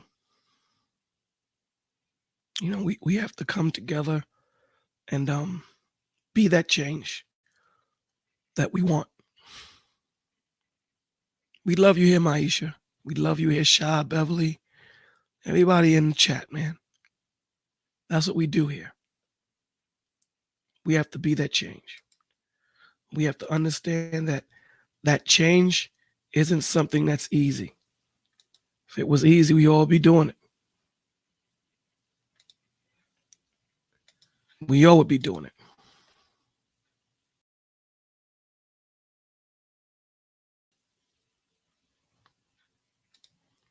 You know what I'm saying? So we have to be that change. We have to understand that we are our children's best defense. We're the first line of defense for our children.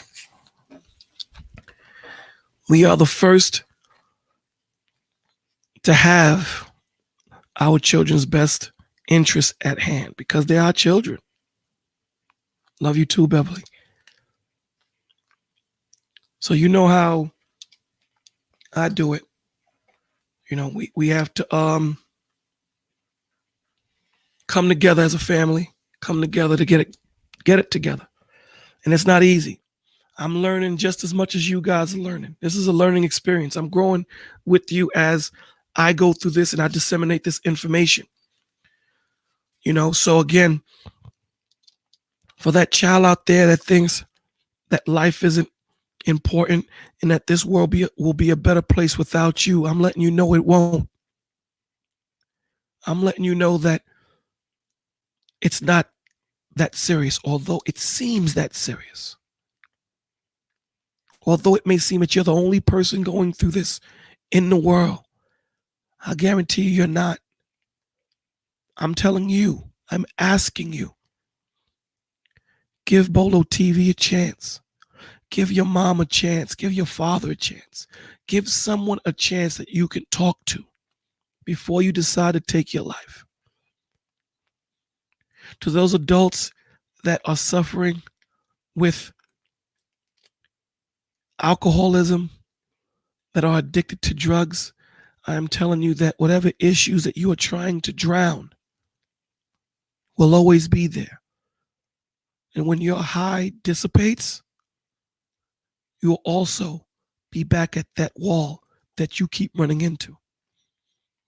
Our job here is to either help you get over it, get around it, get under it, or together as a village, we will run through it with you.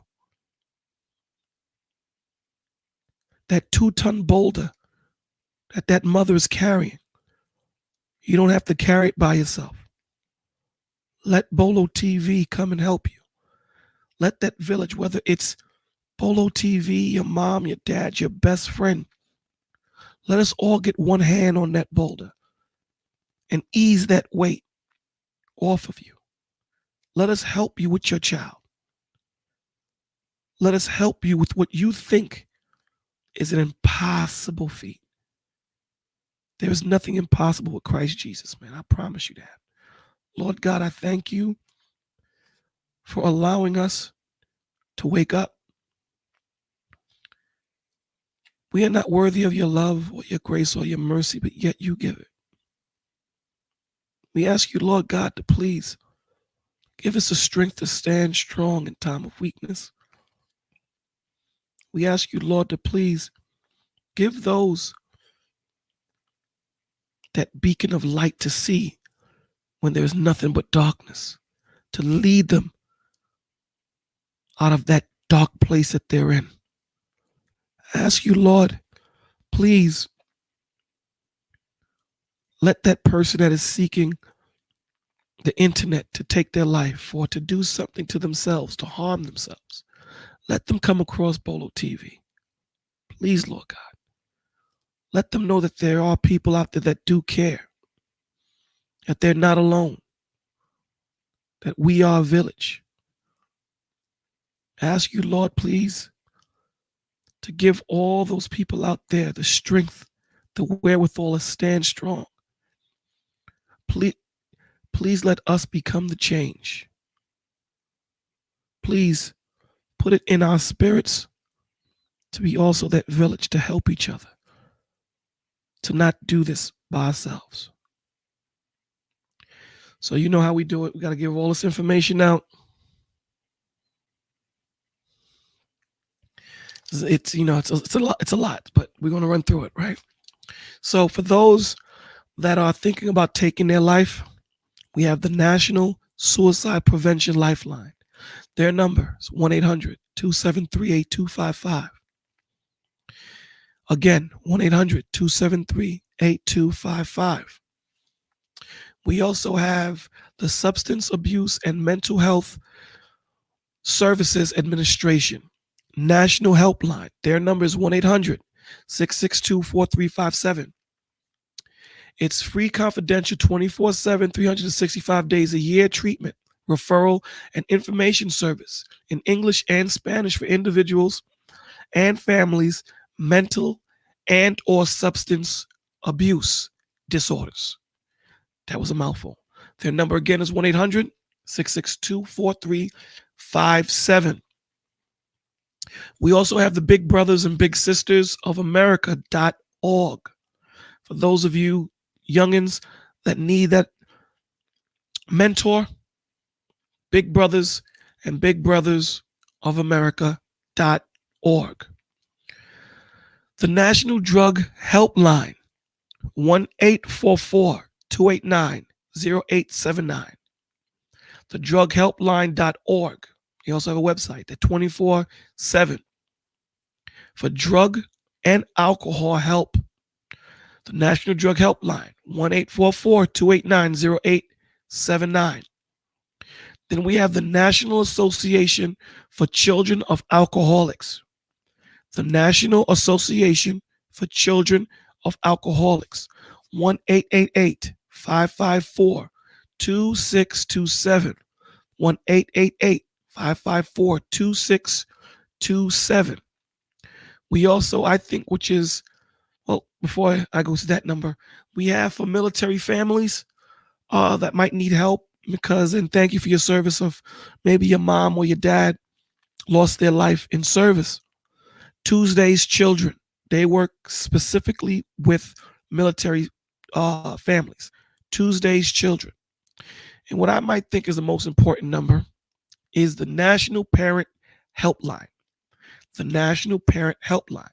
It's 1-855-427-2736.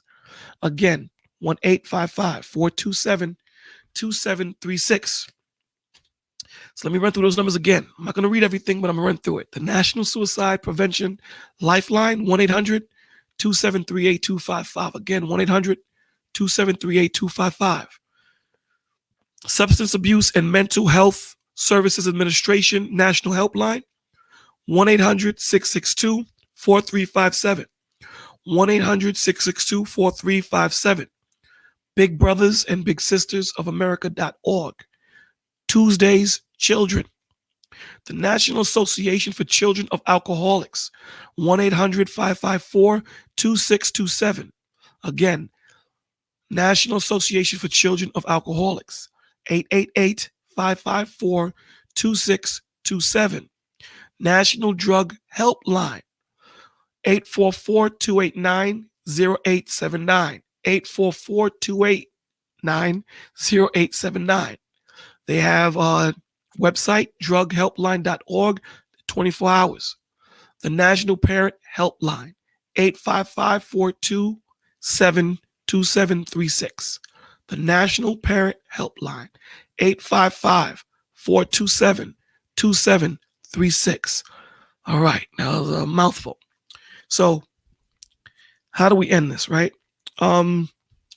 Again, Bolo TV was created for those people, for men, not exclusively to men, but for those people that feel that they have nothing else to live for, and no one else will understand. We're here to hear your story, to get the edge off. We believe in total anonymity. You don't have to put your name. You can come in here as Luke Skywalker or whoever the hell you want to be called.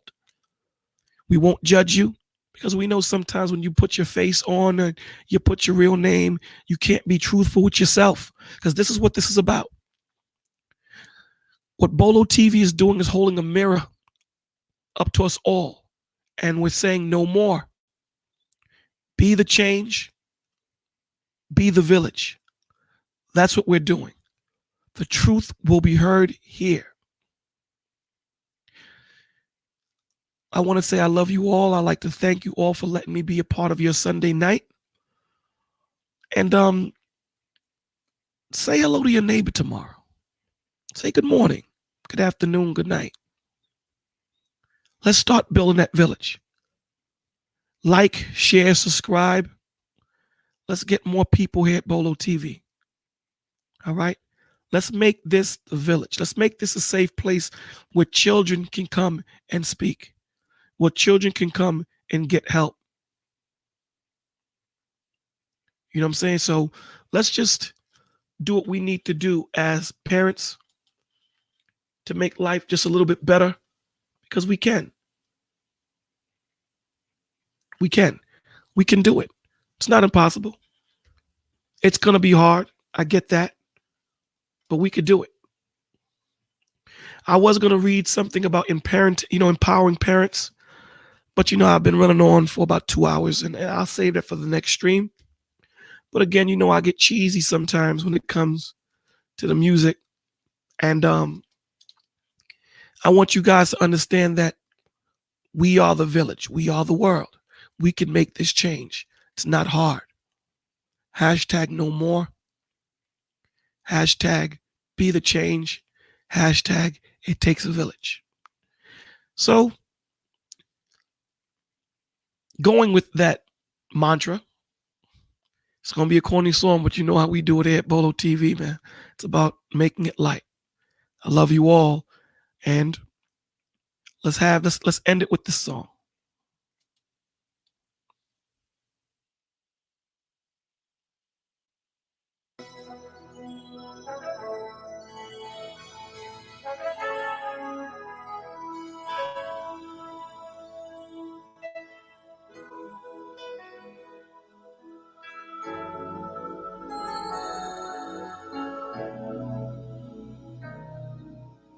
There comes a time when we heed a certain call, when the world must come together as one. Take care of yourself There are people dying, and each other, man. oh, when it's time to lend a hand to life, the greatest gift of all. We can't go on pretending day by day that someone somewhere will soon make a change. We all a part of God's great big family, and the truth, love is all we need. We are the world, we are the children, we are the ones who make it brighter day. So let's start giving. There's a choice we're making. We're saving our own lives. It's true, we make a better day, just you and me.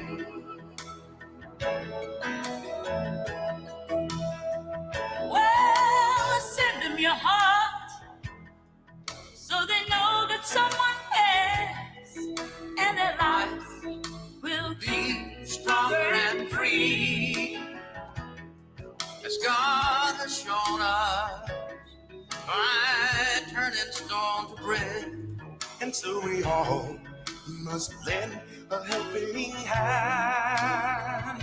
We are the world, we are the children, we are the one to make a brighter day.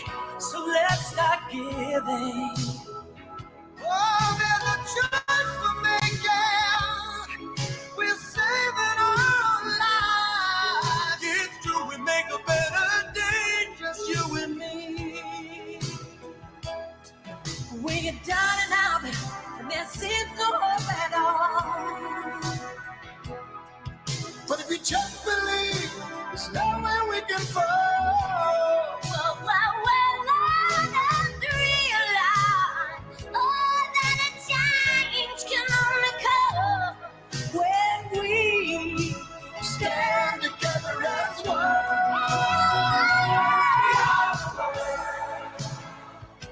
We are the children.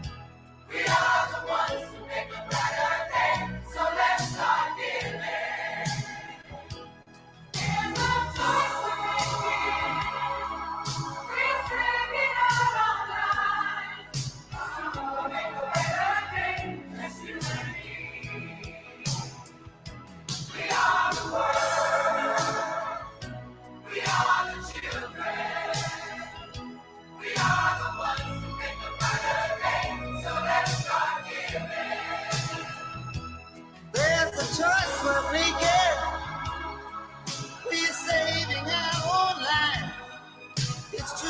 make a better day. Just you and me.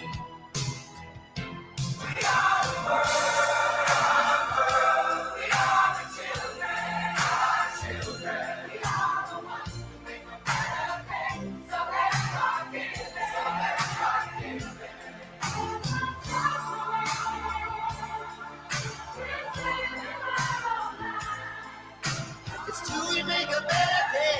Just you and me. All right, let me hear you. We are the one. That we are the children. Let's start giving. And the charge we're making, we're saving our own lives. It's true, we make a better day, just you and me. Come on now, let me hear you. We are the world. We are the world. We are the children. We are the children. We are the ones who make a brighter day. So let's start giving. So let's start giving. There's a choice we're making. We're saving our lives. It's true, we make a better day. Just you and me. Yeah, yeah. We are the world. We are the world. We are the children. We are the children. We are the ones who make a better day. So let's start giving. So let's start giving. There's a choice we're making. Yeah, we're saving our own lives. It's true, we'll make a better day. It's you and me.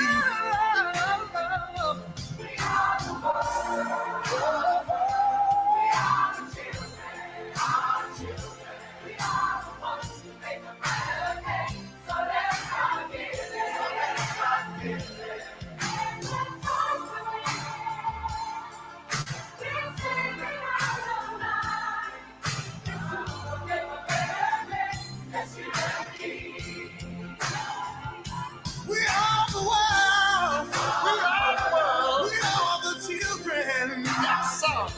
We are the ones that make a better day. So let's start giving. There's a choice we're making. We're saving our own lives. It's true, we make a better day. Just you and me. Woo! Let's go.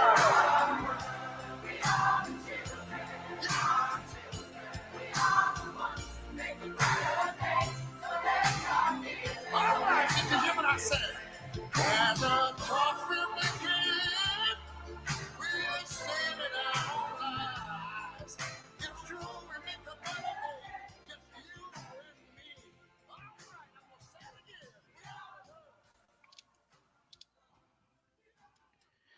Thank you again for allowing me to be here with you tonight. Take care of yourselves. Take care of each other. Good night.